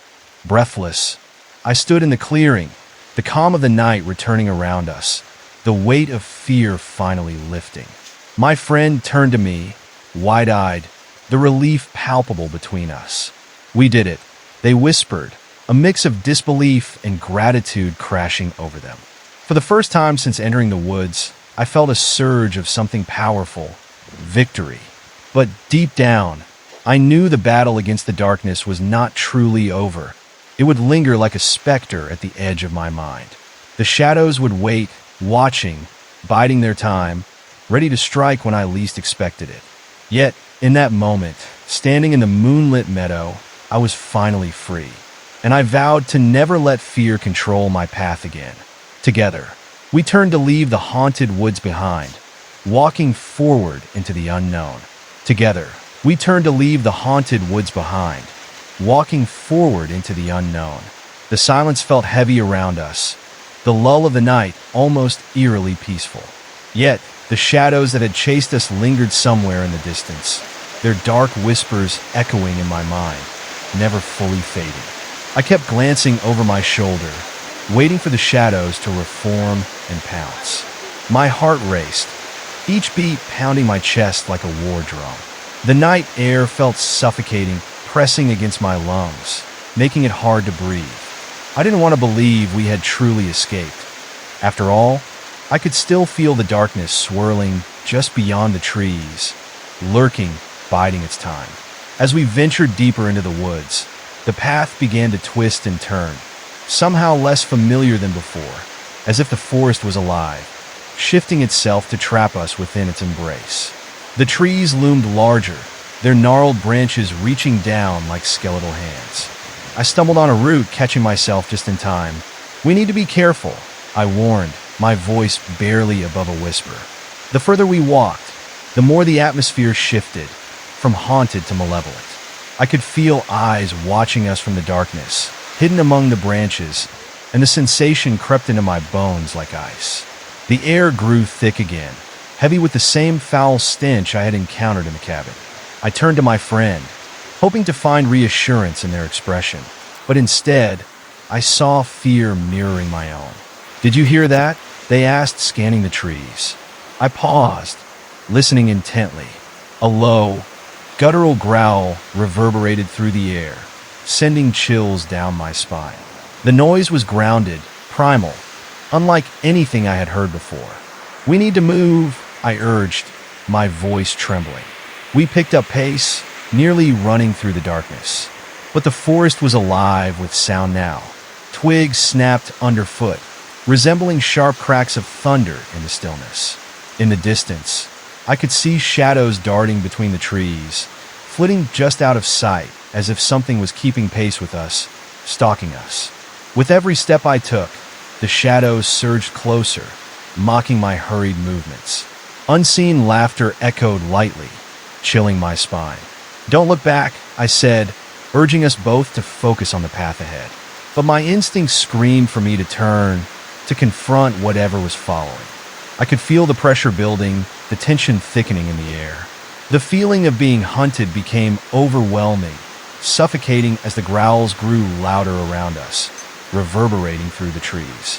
Then, without warning, the ground beneath us shifted again. A sudden darkness enveloped the path, a swirling pit that seemed to open up, swallowing any remaining light. I halted, gripping my friend's arm tightly. "What is happening?" I gasped, peering into the black void. The air trembled with an unnatural energy, and from its depths, I could make out shapes slowly emerging. They were figures, humanoid but distorted and grotesque. Their limbs twisted in unnatural angles, and their faces were obscured in shadow. They moved with a jerky, unsettling grace, a mockery of humanity that sent my heart racing. As they drew closer, I could see their eyes, voids of inky blackness that seemed to absorb all light, drawing me in. A terrifying chill washed over me, rooting me in place for a moment. I could feel their hunger, a cold pit of despair gnawing at my insides, as if they were feeding on my fear. "They're here," my friend whispered, fear evident in their voice. "We need to go now." That jolted me back into action. I turned on my heel, adrenaline fueling my flight. We sprinted down the path, branches whipping against my skin, tearing at my clothes as if the forest itself wanted to keep us trapped within its dark embrace. The growls crescendoed into a chorus of snarls, a tidal wave of sound that crashed over me, drowning out my thoughts. I risked a glance back, my heart sinking as I saw them. Shadowy figures streaming from the void, moving with unnatural speed, a pack of hunters closing in on us. "Run!" I shouted again, and we tore forward, our lungs burning with exertion. But the forest twisted around us like a labyrinth, branches stretching toward us, making every turn feel like it possessed its own sinister intent. I could sense it, some dark force manipulating the very fabric of the woods, separating us from safety. Suddenly, the path forked, two distinct trails stretching before us, one blanketed in eerie silence, the other echoing with guttural growls. "Which way?" my friend gasped, halting in fear. "Take the left!" I yelled without thinking, practically dragging them down the path. The growls followed, echoing louder as we plunged into deeper darkness. The air felt alive again, the leaves rustling around us as if whispering secrets, warning us of the horrors to come. As we pushed onward, I stumbled into a clearing, gasping for breath. We were met with a scene that took my breath away. Not a comforting sight, but a circle of twisted shapes, figures standing motionless, their faces turned downward as if in a collective penance. "What is this?" I whispered, dread creeping in as I scanned the clearing. "An offering," my friend muttered, horror painting their features. One of the figures slowly raised its head, revealing a face twisted in anguish, a ghastly expression of pain as if it belonged to someone who had suffered unspeakable horrors. I turned to flee, my instincts screaming for survival, but the ground trembled beneath me. The shadows surged forward from the edges of the clearing, swirling like a thick fog, coiling around my legs. I felt myself drawn into their grasp, overwhelmed by the creeping terror that filled the air. "Help!" I screamed, struggling to break free, but the darkness tightened its grip, dragging me closer to the figures who now turned their hollow eyes toward me, pleading silently. Suddenly, a powerful howl shattered the air, echoing through the clearing like a death knell. The shadows seemed to recoil, surging back with a frantic energy, giving me a fraction of a second to pry myself free. I yanked my legs away, adrenaline pulsing through me. "Come on!" I yelled to my friend, who was frozen in place, eyes wide. I reached for them, pulling them into motion again. "We can't stop. We need to go." We dashed through the clearing, the chaos of the figures behind us muted under the howl that still reverberated through the air. As my foot struck the ground, it trembled with a new urgency. Something was awakening, something ancient and malevolent. The forest around us warped and shifted, branches now resembling gnarled fingers reaching out, attempting to snatch us back into the darkness. I urged my friend to keep up, but a shadow darted in front of us, blocking our way, a massive, ethereal creature that emerged from the underbrush. Its eyes glowed a sickly green, piercing through the darkness like twin lanterns, and an overpowering smell of decay filled the air. Shapes twisted and writhed around it, remnants of those who had come before, still trapped in its grasp. I felt frozen, terror rooting me to the spot as it turned its gaze toward me, its lips curling back in a haunting grin. "Your souls are forfeit," it hissed, the words slithering into my mind like ice. "You cannot run." With one desperate move, I turned and dragged my friend back, the shadows clawing at my heels. In my mind, a frantic plan began to form, a hope that perhaps I could turn their own darkness against them. "We need to find light." I pushed us toward the heart of the forest, dodging tendrils that reached out like grasping hands, yearning to pull us back into the void. The shadows wailed in anger, their cries echoing around us, resonating with the energy of the dark.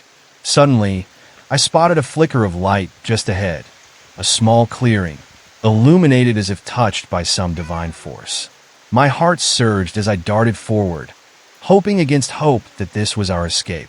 But as we neared it, the light dimmed, replaced by an oppressive blackness that pressed down like a weight. The trees bent closer, their branches entwining above us, forming a twisted canopy that obscured the sky.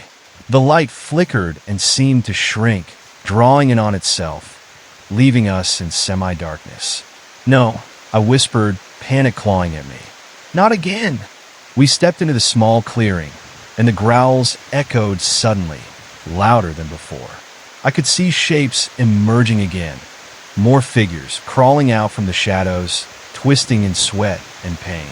My throat tightened, dread pooling in my gut as I realized they were once human, twisted into grotesqueries by the very darkness we were trying to escape. I turned to my friend, desperation spilling from my lips. "We have to fight through," I shouted, though my voice trembled with uncertainty. "Stay close, together." With every ounce of strength, I faced the darkness once again, fists clenched and heart racing. It couldn't end like this. I wouldn't allow it. But as I backed against my friend, the shadows writhed closer, laughter echoing through the air, a symphony of despair singing through the void. "We will consume you," they cried, voices intertwining around us. But I steeled my resolve. "Not today," I yelled, channeling every ounce of light I could muster into the space around us, pushing back against the encroaching darkness, my heart melding with the fierce determination burning within. Yet each pulse of light was met with a wave of shadow, battling against my will, pulling and twisting in a malevolent dance of power. The figures closed in, their faces warped with fury, mouths stretching in terrifying smiles. "You cannot escape your fate," they howled, echoing through the clearing, tearing at my very soul. In that moment of despair, I remembered the light we had once conjured, the very essence that had pushed the darkness away. I closed my eyes and took a deep breath, letting go of fear, allowing the memories of the warmth to envelop me. With a scream, I unleashed everything, the anger, the hurt, the pain of the past. I could feel the energy coiling and writhing, powering through me, bursting with empowered light. No! The shadows recoiled from the brilliant brilliance, their laughter dying away, replaced by piercing cries that shook the very earth beneath me. The clearing filled with a radiant glow, illuminating every shadow that sought to consume us, prompting the twisted figures to falter, their forms wavering as they were swept away by the tide of energy surging forth. Together now! I shouted at my friend, urging them to summon their strength. Each of us grounded ourselves, uniting our fears to forge a profound light that pushed back the looming figures. Pulse after pulse, the shadows thinned, disintegrating like ash caught in a gust of wind, dissipating into nothingness. With one final surge, the blinding light erupted outward, forcing the darkness to flee, leaving only silence in its wake. Panting, I looked around, heart racing as the clearing filled with a trembling stillness, the warmth washing over us like a gentle tide. Did we do it? My friend whispered, disbelief lacing their voice. As we caught our breath, I felt a foreboding crunch beneath my foot, and glancing down, I saw what remained a single, weathered bone, glimmering eerily in the fading light.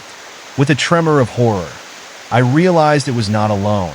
The ground was littered with remnants of those who had fought before us, now silent and forgotten among the trees.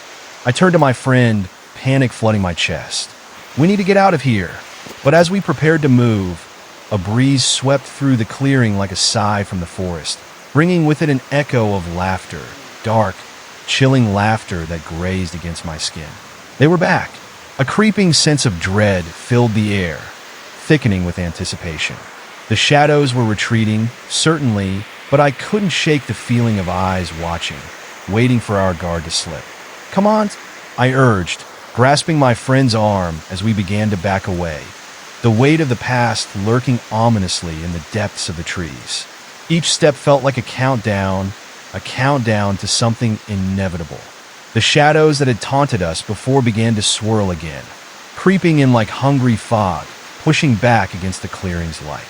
I might have won this round, but the darkness hadn't been vanquished. It had merely paused.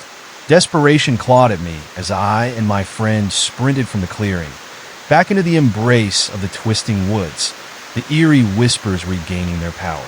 Though we had fought with all we had, I felt the specter of the dark tug at me, the shadows moaning in the back of my mind, whispering like an insistent wind. Each step I took felt heavier, as if the eerie weight from the shadows was demanding I acknowledge them. With a glance back, I saw the outlines of the figures standing eerily still in the clearing, their faces now shrouded in a sickly glow. It was as though the very fabric of the night was rearranging itself to trap us once more, the darkness swirling like a living thing, seeking to reclaim its prey. Don't look back, my friend urged, pulling me sharply along the winding path. They were right, but my curiosity warred with my fear, and I couldn't resist glancing over my shoulder one last time. The clearing looked deceptively calm, the unnerving figures slowly dissolving into the dark. But a fire flickered to life, illuminating the shapes once again, the glow casting long shadows that seemed to reach for me, curling like fingers clawing for escape. An unsettling chill crept down my spine. The flames danced like tortured souls, mocking us, teasing us with the prospect of warmth that would not come. I turned away quickly, panic flooding my system. We have to keep moving, I said, my voice thick in my throat, each word laced with fear. I pushed ahead, driven by an instinct to survive, the sense of being hunted thrumming in my veins. As we wove deeper into the thicket, the trees loomed taller, the darkness growing thicker around us. The path had transformed. Roots snaked across the ground, almost alive, trying to trip us as we ran. I stumbled, catching myself just in time, heart racing. I felt the ground pulse beneath my feet, like a heartbeat echoing through the underbrush. What if we never get out? My friend cried, their voice filled with despair.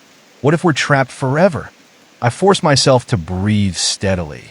We won't be. Just focus. Just keep going. But deep down, I shared their fear. The thought of being lost forever in this nightmarish woods sent a wave of dread crashing over me.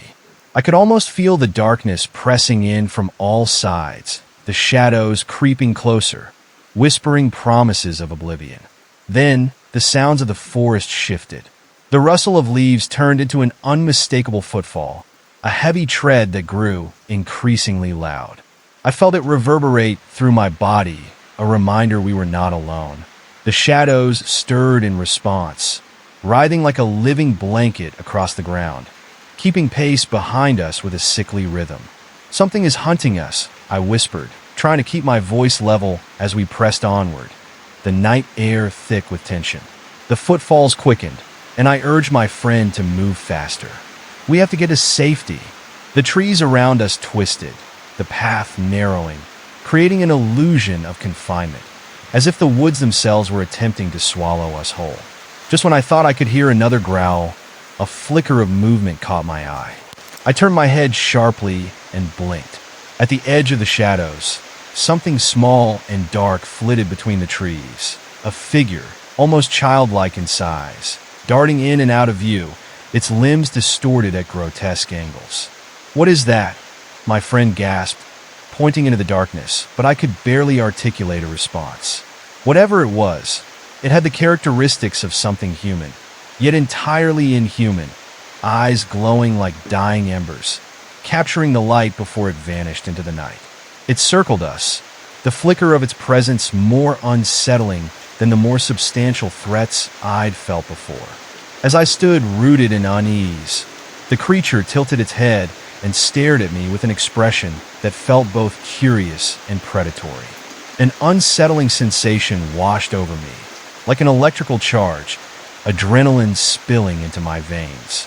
"Keep moving," I shouted, finally breaking the spell that held us both. We pushed ahead, pushing through the brambles and thick underbrush, desperately searching for an end to this nightmare. Each step I took felt heavier while the air thickened, growing taut with an unshakable tension, the thrumming of the unseen menace never fading.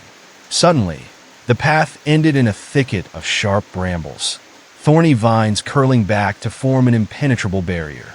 My heart sank. Behind us, the cacophony of footsteps escalated into a roar, a chorus of growls that filled the air with an urgency, threatening to swallow us whole. "Fight!" I shouted in a burst of desperation, a response to the primal instinct rising within me. I turned, facing the approaching darkness with my hands outstretched, summoning whatever strength lay within, whatever light remained. A pulse of energy thrummed through me like a heartbeat. The shadows were relentless as they bore down upon us, figures twisting out from the night, lost souls eager to reclaim those who had dared to challenge them. The promise of darkness loomed near, a suffocating tide, threatening to drown me in despair. Just then, the childlike figure reemerged, darting between the shadows, its laughter ringing sharp against the growls. It spun around, a whirlwind of darkness and light, leading them away for a fleeting moment. My breath hitched. I saw it now, a malicious trickster, playing with the shadows as if they were puppets in its hands. "Look!" I shouted to my friend, gesturing wildly. "It's drawing them away!" The tiny beast seemed to be feeding off the chaos, whirling through the trees, a beacon of chaos in the midst of our fear. But we couldn't afford to hesitate. "This is our chance." I pulled my friend toward a small gap in the thicket, forcing my way through the brambles, ignoring the sharp pricks that dug into my skin. We clawed our way forward, desperately seeking escape from the encroaching darkness. As we slipped through the gap, the world opened up into another clearing, drenched in moonlight. I felt a wash of hope surge through me, but it quickly dimmed as I turned to look back. The shadows were regrouping, spinning up tightly as they recoiled from the flickering figure. "Run!" I shouted, pulling my friend along again, fueled by a newfound energy. There was something beautiful about this light cast by the moon, illuminating the edges of the darkness that sought to ensnare us. It offered clarity, the assurance that we were still alive. We dashed across the clearing, every sense alert, the sense of urgency coursing through my veins as I glanced at my friend. whose face was lit with determination.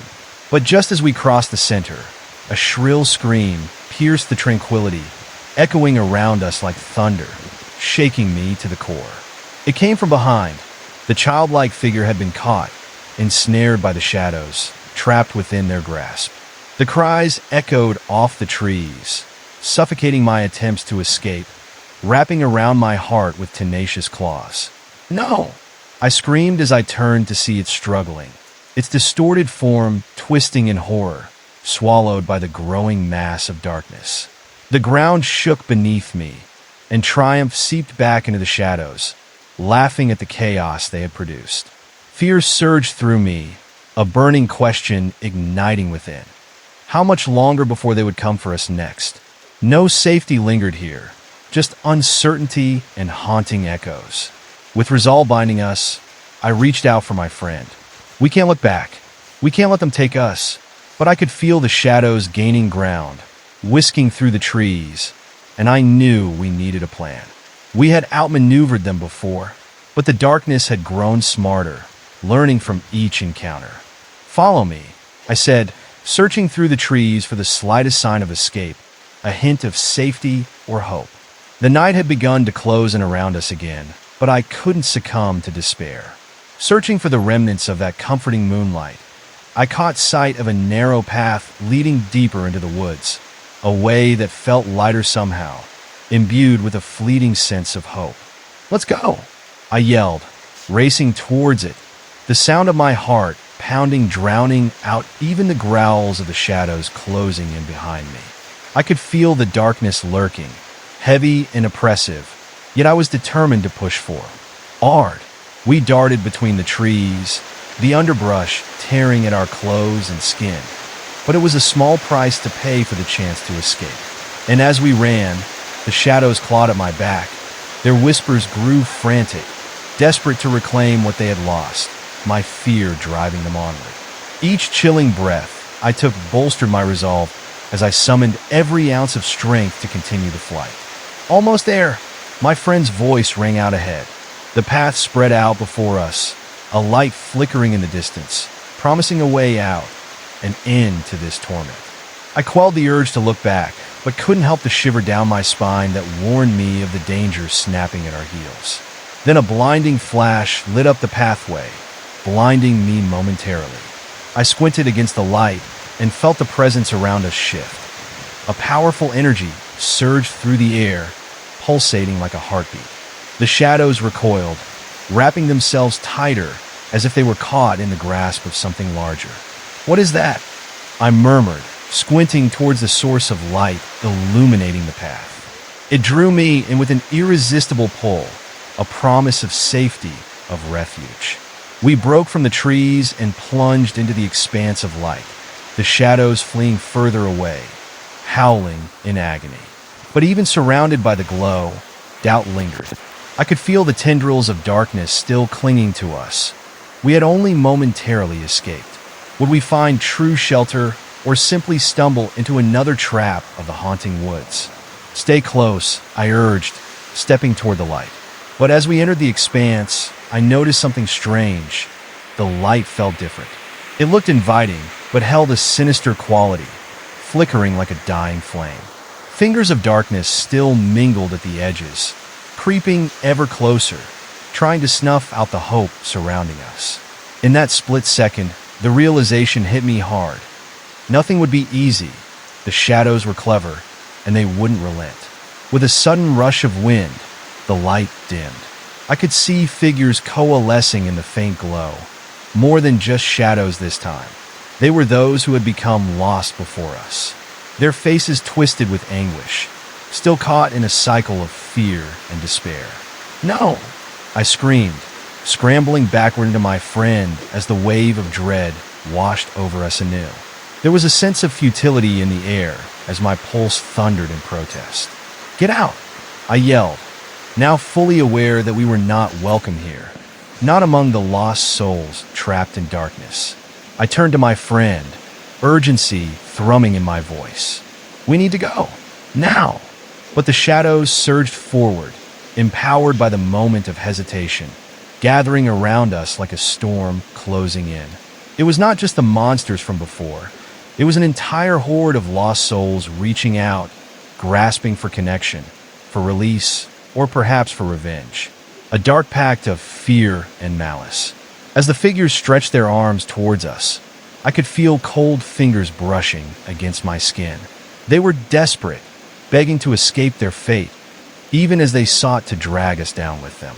I clenched my fists, anger flooding through me, fueled by the stubborn light that flickered at the center before us. "We will not be a part of this," I roared, forcing the words through a tight throat. With that declaration, I pushed my way forward, channeling every ounce of defiance I had into the light that flickered harder. Hyper-focused, I was determined to cut through the darkness surrounding us. "Stand with me," I yelled to my friend, heart racing as we forged a path together. Against the pulling shadows, I could feel the light expanding, forcing them back, if only for a moment. But doubt still flickered, lurking in the dark corners of my mind. What if we failed? What if it wasn't enough to conquer the shadows? The thought clawed at my resolve, urging me to stall, yet I wouldn't give in. Not this time. With one last burst of energy, I pushed through, illuminating the air around me. The light surged brighter, more intense, as though it understood the fight at hand. The shadows began to scream, a chorus of terror rising with the growing brilliance. I locked eyes with my friend, and we knew what we had to do. "Together!" I shouted, and with that, we forged our will into a unified force, a brilliant shield against the tide of darkness. At that moment, they wailed, thrashing against the light and falling back, falling deeper into their abyss, caught in the very darkness they had wrought. It was an exhilarating feeling, triumph coursing through my veins as I pushed forward, a sanctuary breaking through the chaos surrounding us. But deep within me, the fear still lingered, unresolved and hungry. Even as we pressed onward, the shadows still whispered, curling at the edges of my mind. Each heartbeat echoed the fear that ran through me, a reminder that the darkness hadn't been fully defeated. No matter how brightly we shone, the whisperings continued to claw at my thoughts, reminding me that this fight was not over. "Keep pushing forward," I yelled at my friend, desperation coloring my words. We stumbled together, the path before us now illuminated by the faint glow we created. With every stride, the trees loomed overhead, catching the gleam of light and sending it scattering into fragments that skittered away like frightened animals. But not all was clear. The air condensed around us, thick with foreboding, suffocating hope. I could feel a chill creeping over my skin, as if the very atmosphere wanted to swallow me whole. Each breath I took felt razor-sharp, slicing through the silence filled with the distant echoes of our pursuers. Then we reached a small clearing, and I stopped, breathless. A chilling silence enveloped the space, pressing against my eardrums like a coiling serpent ready to strike.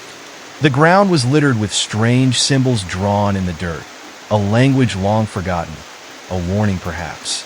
My heart raced as I traced the lines with my gaze, the swirling patterns pulsating with darkness, weaving tales of despair.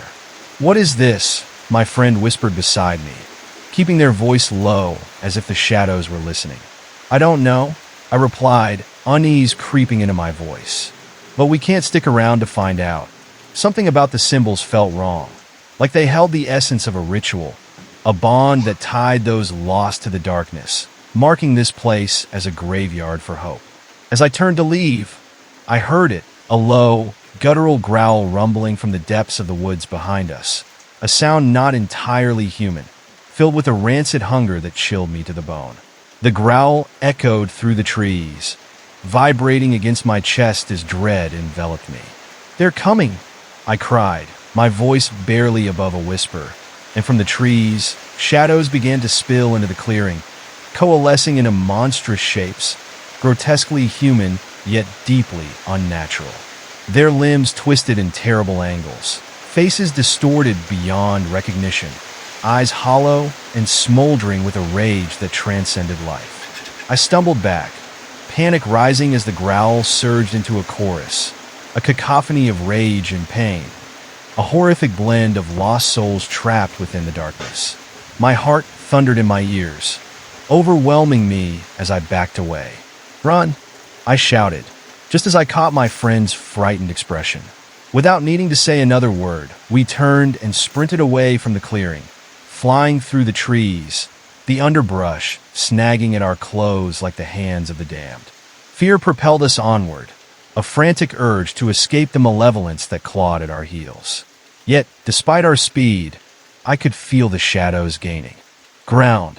The footfalls echoed behind us like a relentless wave crashing against the shore, an unstoppable force closing in, pushing us faster into the depths of the ominous woods.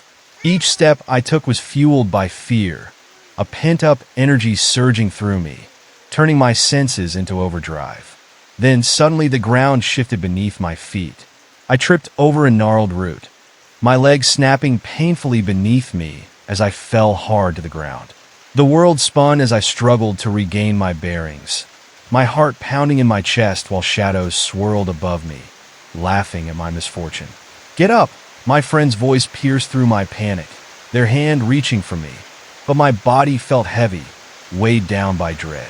I was scared, horrified at the thought of being left behind, consumed by that encroaching darkness. I managed to push myself up, adrenaline surging as I grasped their hand, pulling myself back to my feet, but the shadows surged forward. As we bolted deeper into the woods, I could feel cold breath on my neck, the frantic whispers echoing in my ears, urging me to surrender.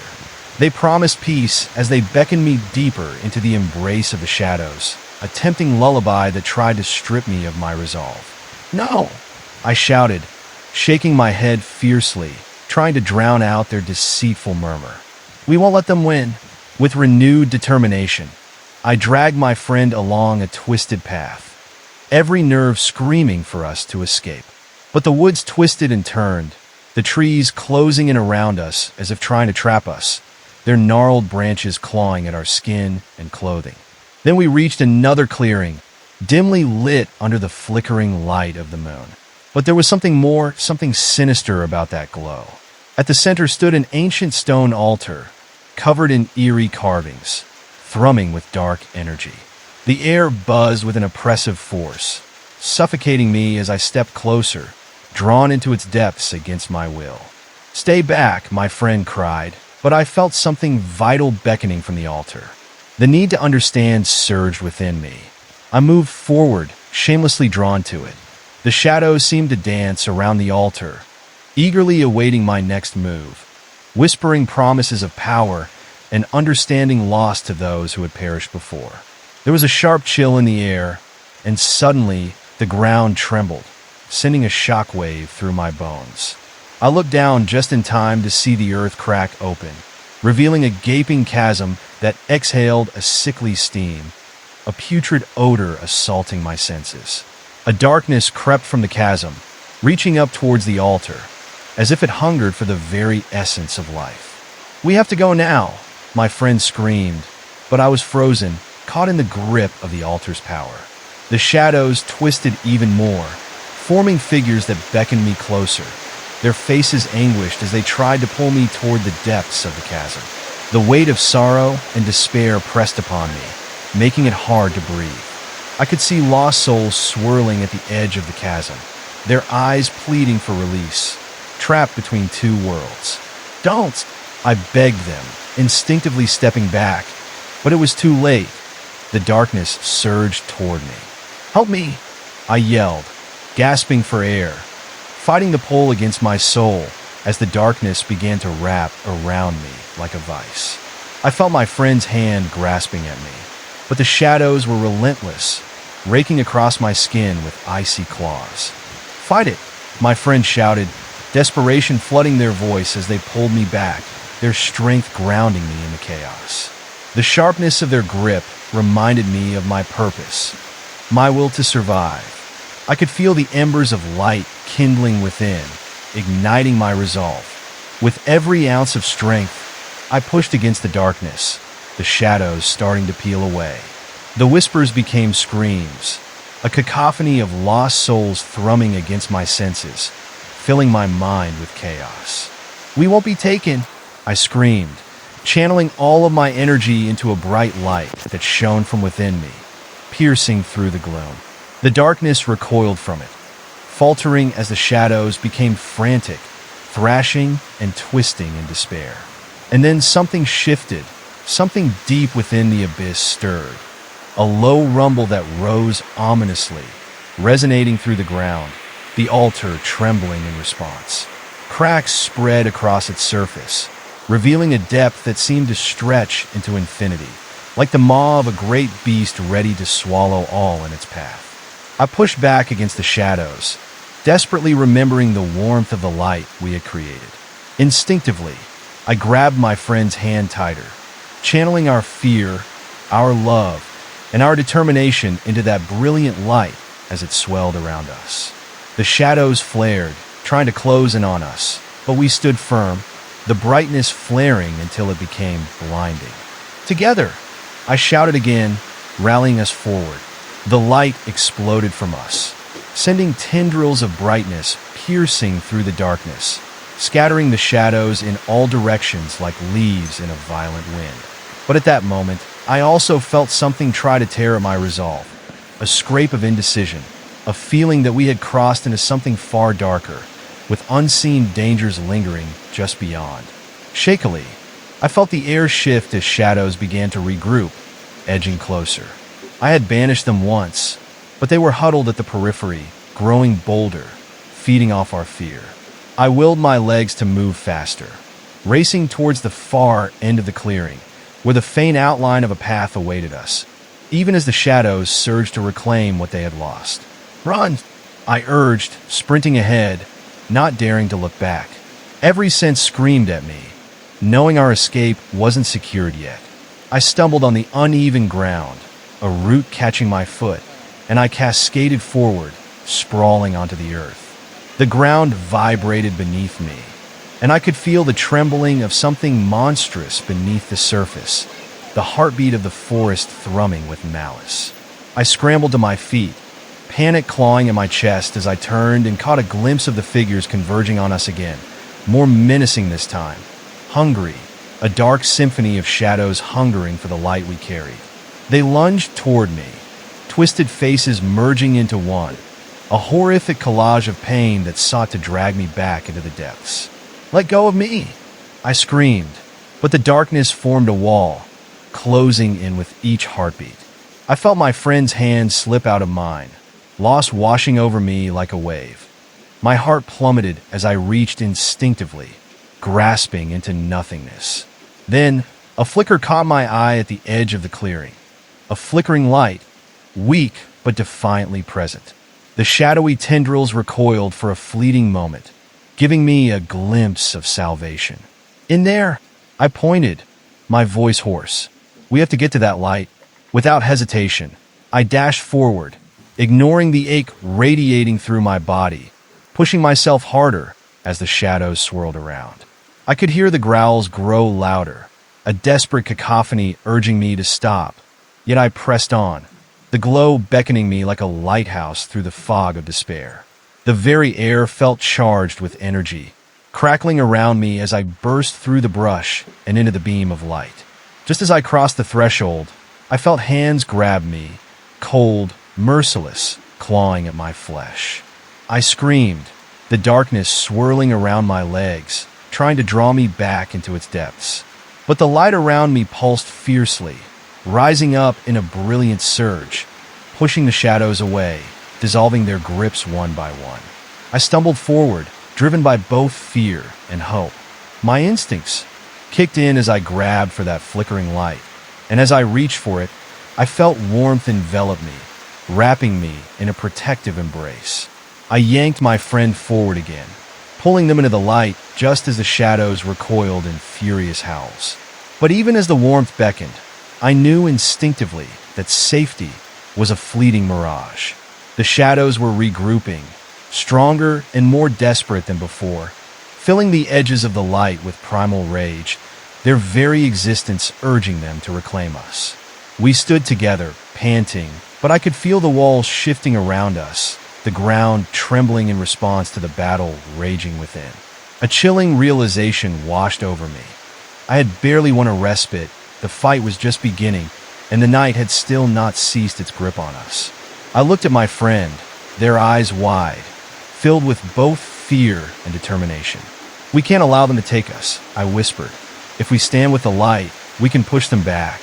Without waiting for a reply, I ignited a spark within me, pulling together everything we had, every thought of fear, every uncertainty, and began chanting words I didn't know I could remember. Together, we raised our arms toward the overwhelming darkness, feeling the pulse of our energy join together, becoming something greater, stronger. The light flared in response, a blazing beacon against the eternal night, and for an instant, I believed it would be enough to turn the tide. But even as we pushed forward, the walls of shadows closed in, converging upon me, and pain shot through every fiber of my being as the darkness lashed out, wrapping around my throat and choking the light. No, I thought furiously, refusing to give in. I thought of all the souls lost, the cries echoing through the woods around us, and I pushed harder, grasping for the flickering hope surrounding me.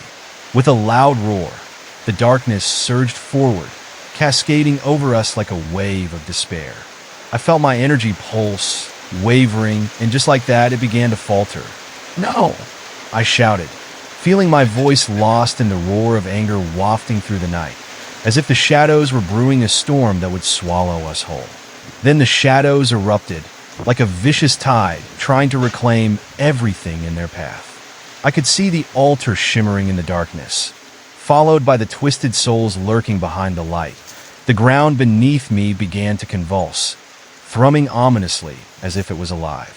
I felt raw fear when I glimpsed the shadows swirling around the altar, personalities merging in the haze, writhing as if trying to break free and pull me into their wretched void. They were once human, maybe.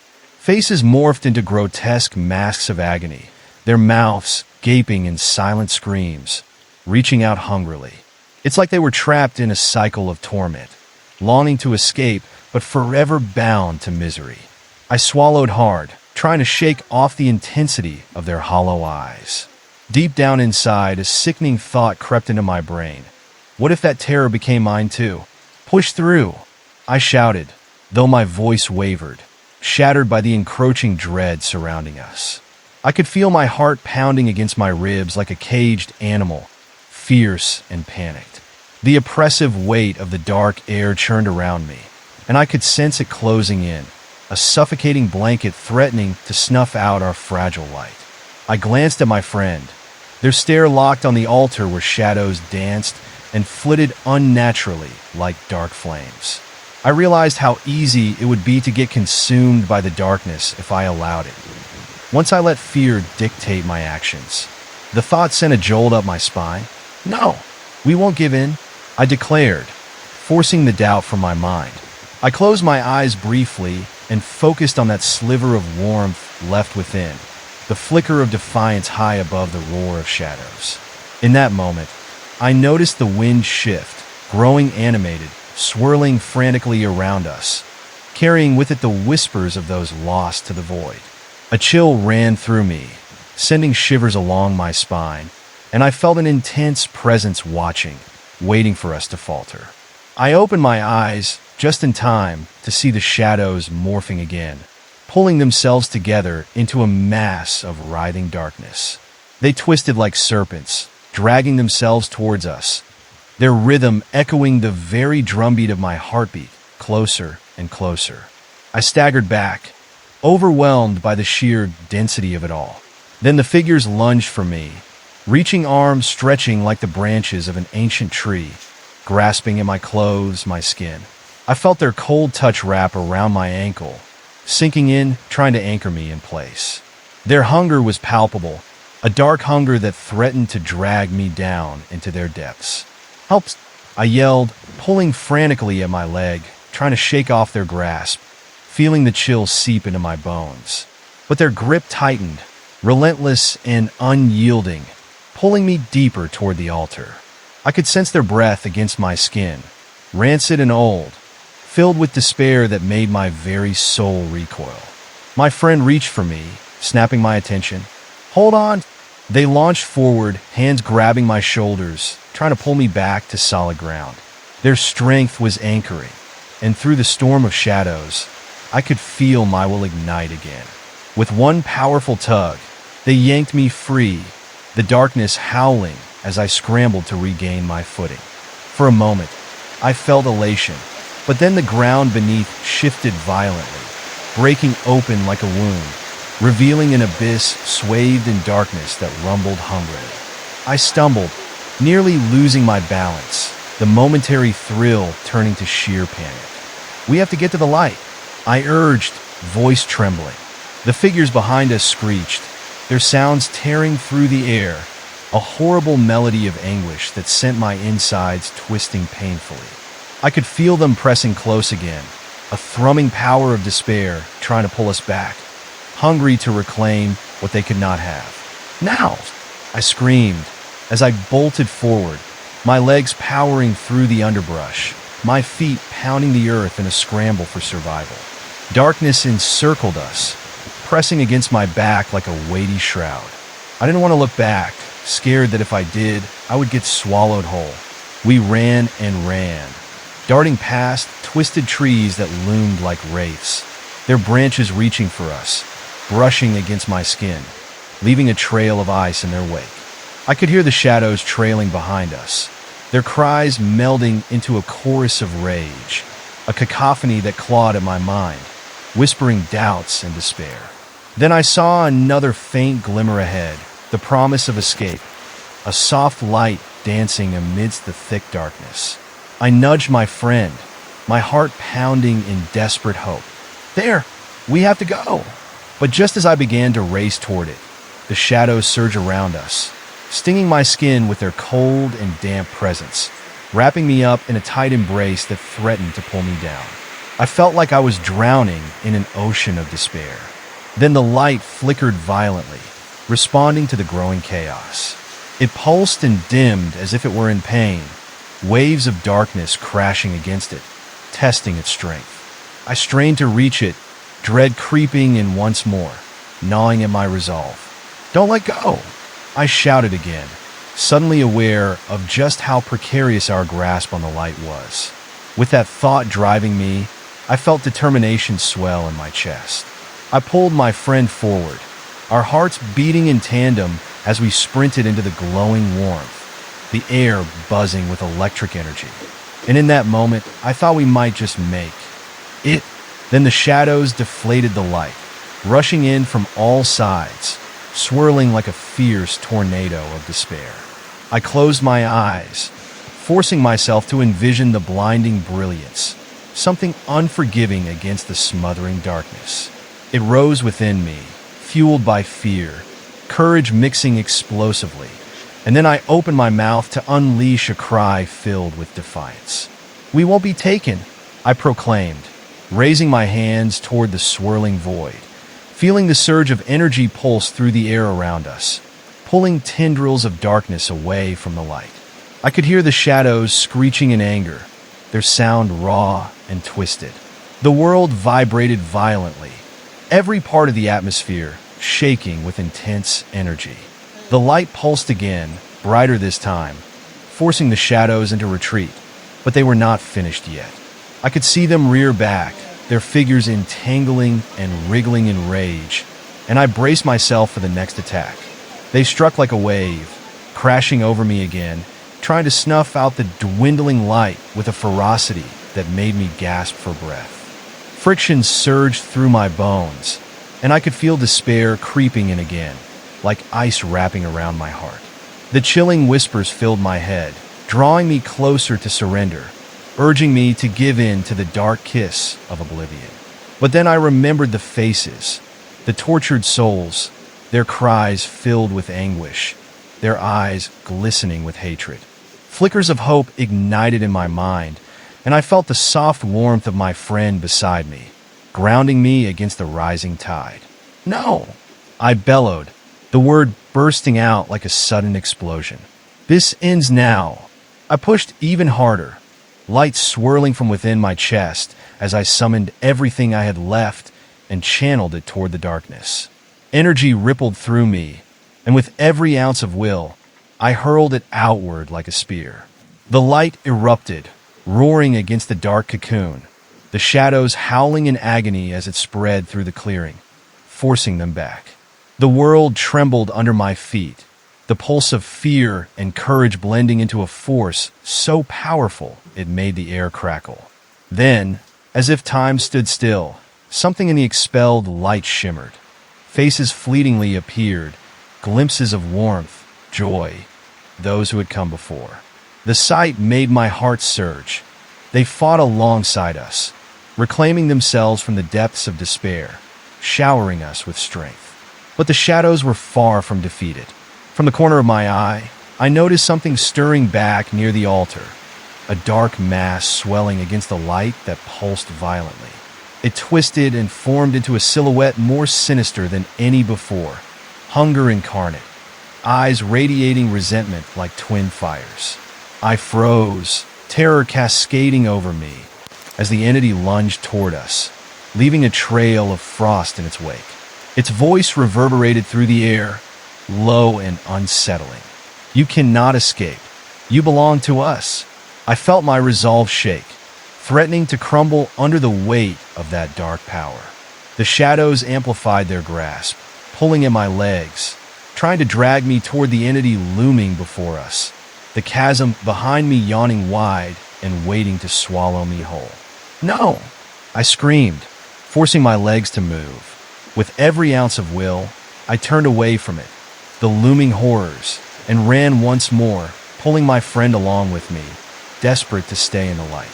The shadows surged behind us, the voices growing louder, screeching and mocking, a chorus that echoed with the remnants of those who had vanished into oblivion.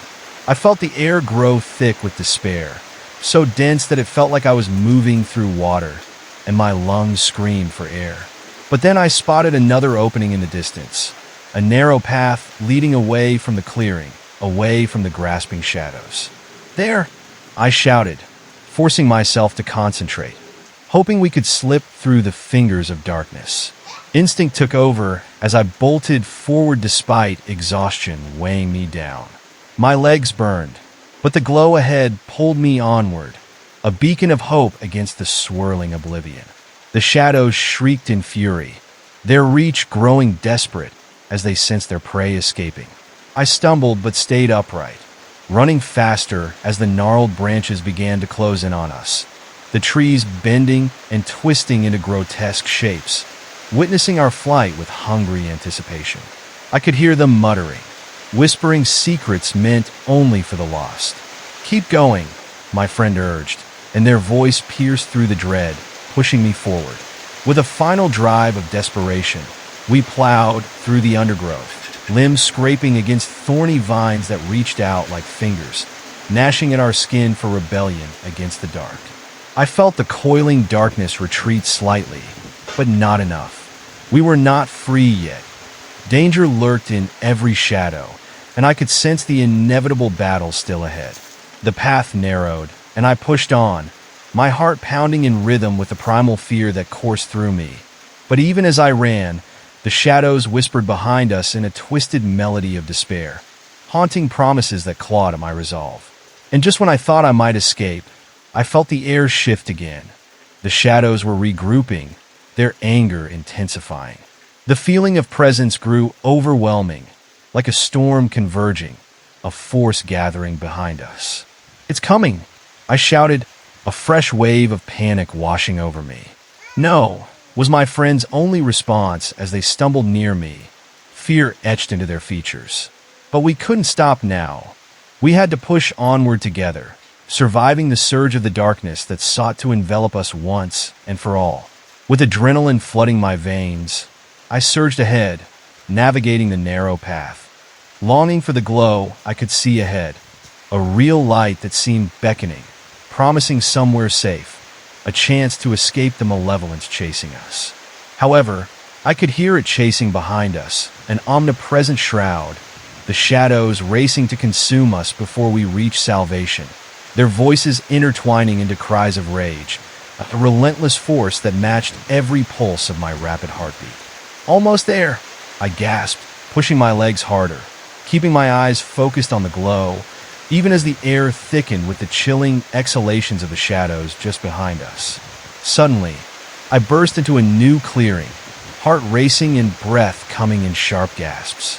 The light here was brighter, almost blinding, with golden rays piercing through the thick trees, bathing the ground in warmth. But the dark shadows rushed in, furious and howling, closing the gap behind us. I could feel the darkness pressed against my back, seeking to drag me down. "Go!" I screamed at my friend, urging them to stay with me despite the lurking shadows. "Don't look back!" The golden light washed over us, instinctively wrapping around my limbs, an embrace that radiated strength. But I sensed something fighting against it, shadows swirling, an insidious current trying to pull me away. I fought it with all my might, staying focused on the warmth beckoning ahead. Just as darkness slithered around my ankles, I saw a whisper of movement, a glimmer of silver among the trees ahead, almost looking like a path unfolding, a gateway into the unknown. It felt alive, electric, and I fought against the shadows wrapping around my legs and pulled at my friend. "There! We can make it!" I shouted, locking eyes as they pushed closer. With determination surging through me, I sprinted toward the silver glimmer, the shadows' howl rising to a fever pitch behind us, their cold breath seeming to clamp down tighter, holding me back as I raced ahead, desperate to reach the light. It beckoned us closer, and with each glimmer, I felt an almost magnetic pull, the warmth softening the edges of terror that clung to me like a shroud. With every step, the shadows behind me screamed in fury, an anguished chorus echoing across the clearing.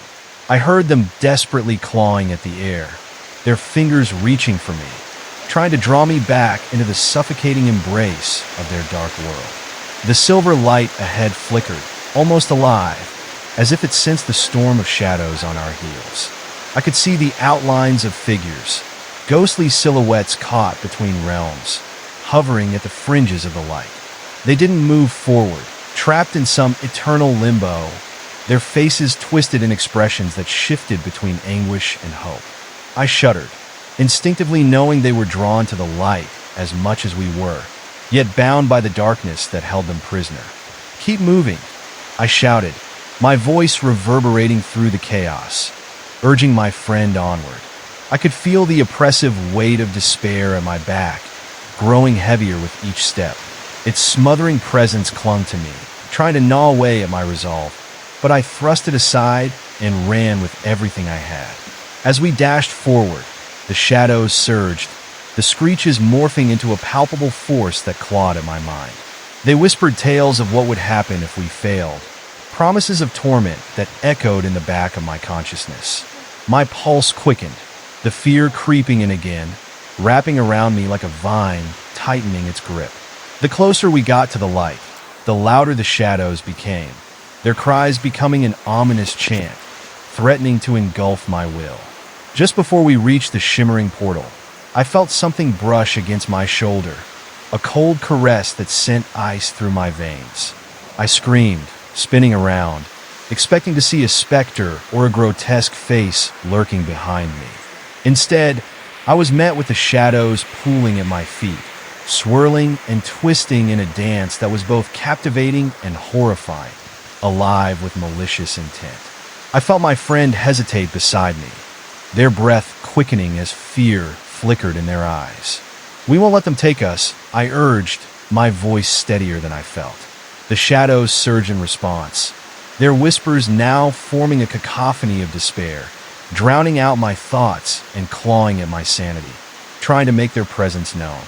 "There's no escaping us," they hissed, tails of darkness lashing out like whips, grazing my skin and bringing sharp pain. I dug deep, pushing against the tide, locking eyes with my companion. "Trust the light," I yelled, steeling my resolve. I had to fulfill that promise. The light felt like a tether, pulling us together, urging us to abandon the burdens of our fear and step into its embrace. With one last burst of energy, I lunged toward the light, reaching out with everything inside of me.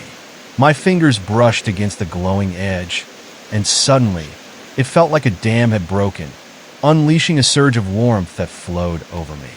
It washed away the lingering touch of the shadows, filling the void with golden light that enveloped us like a cocoon.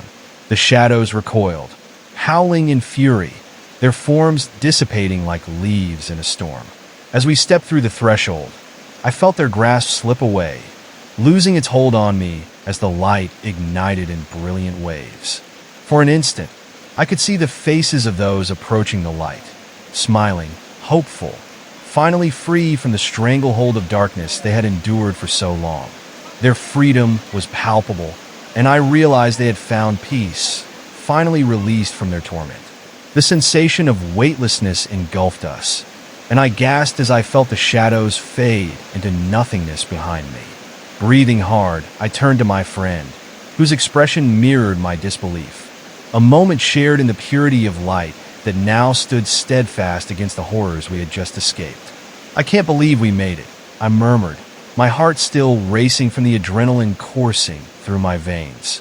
There were no more whispers, no more grasping tendrils of darkness. Instead, there was only light and the soft flutter of hope. I realized the stories of the lost souls didn't just belong to the darkness. They had become ours too. Surviving this terrifying ordeal, we took those memories with us. And while the shadows might linger at the edges of my mind, I chose to carry this light forward. As I stood there, feeling the warmth envelop us, I couldn't help but wonder how many others had faced the shadows, how many would find the strength to step into the light. And I felt an overwhelming resolve, a promise to remember, to share this experience, to help guide others who might one day stand at the edge of that darkness. We had fought hard, but it was not just our victory. It was a testament to the light that still flickered in the darkest of places, a reminder that hope, when ignited, can banish even the most relentless shadows. As I stepped further into the glow, ready to embrace the future, I allowed the echoes of the past to fade away, replaced by the vibrant promise of a new dawn. The cycle was broken. The darkness would not claim me. The light held firm, and I was free,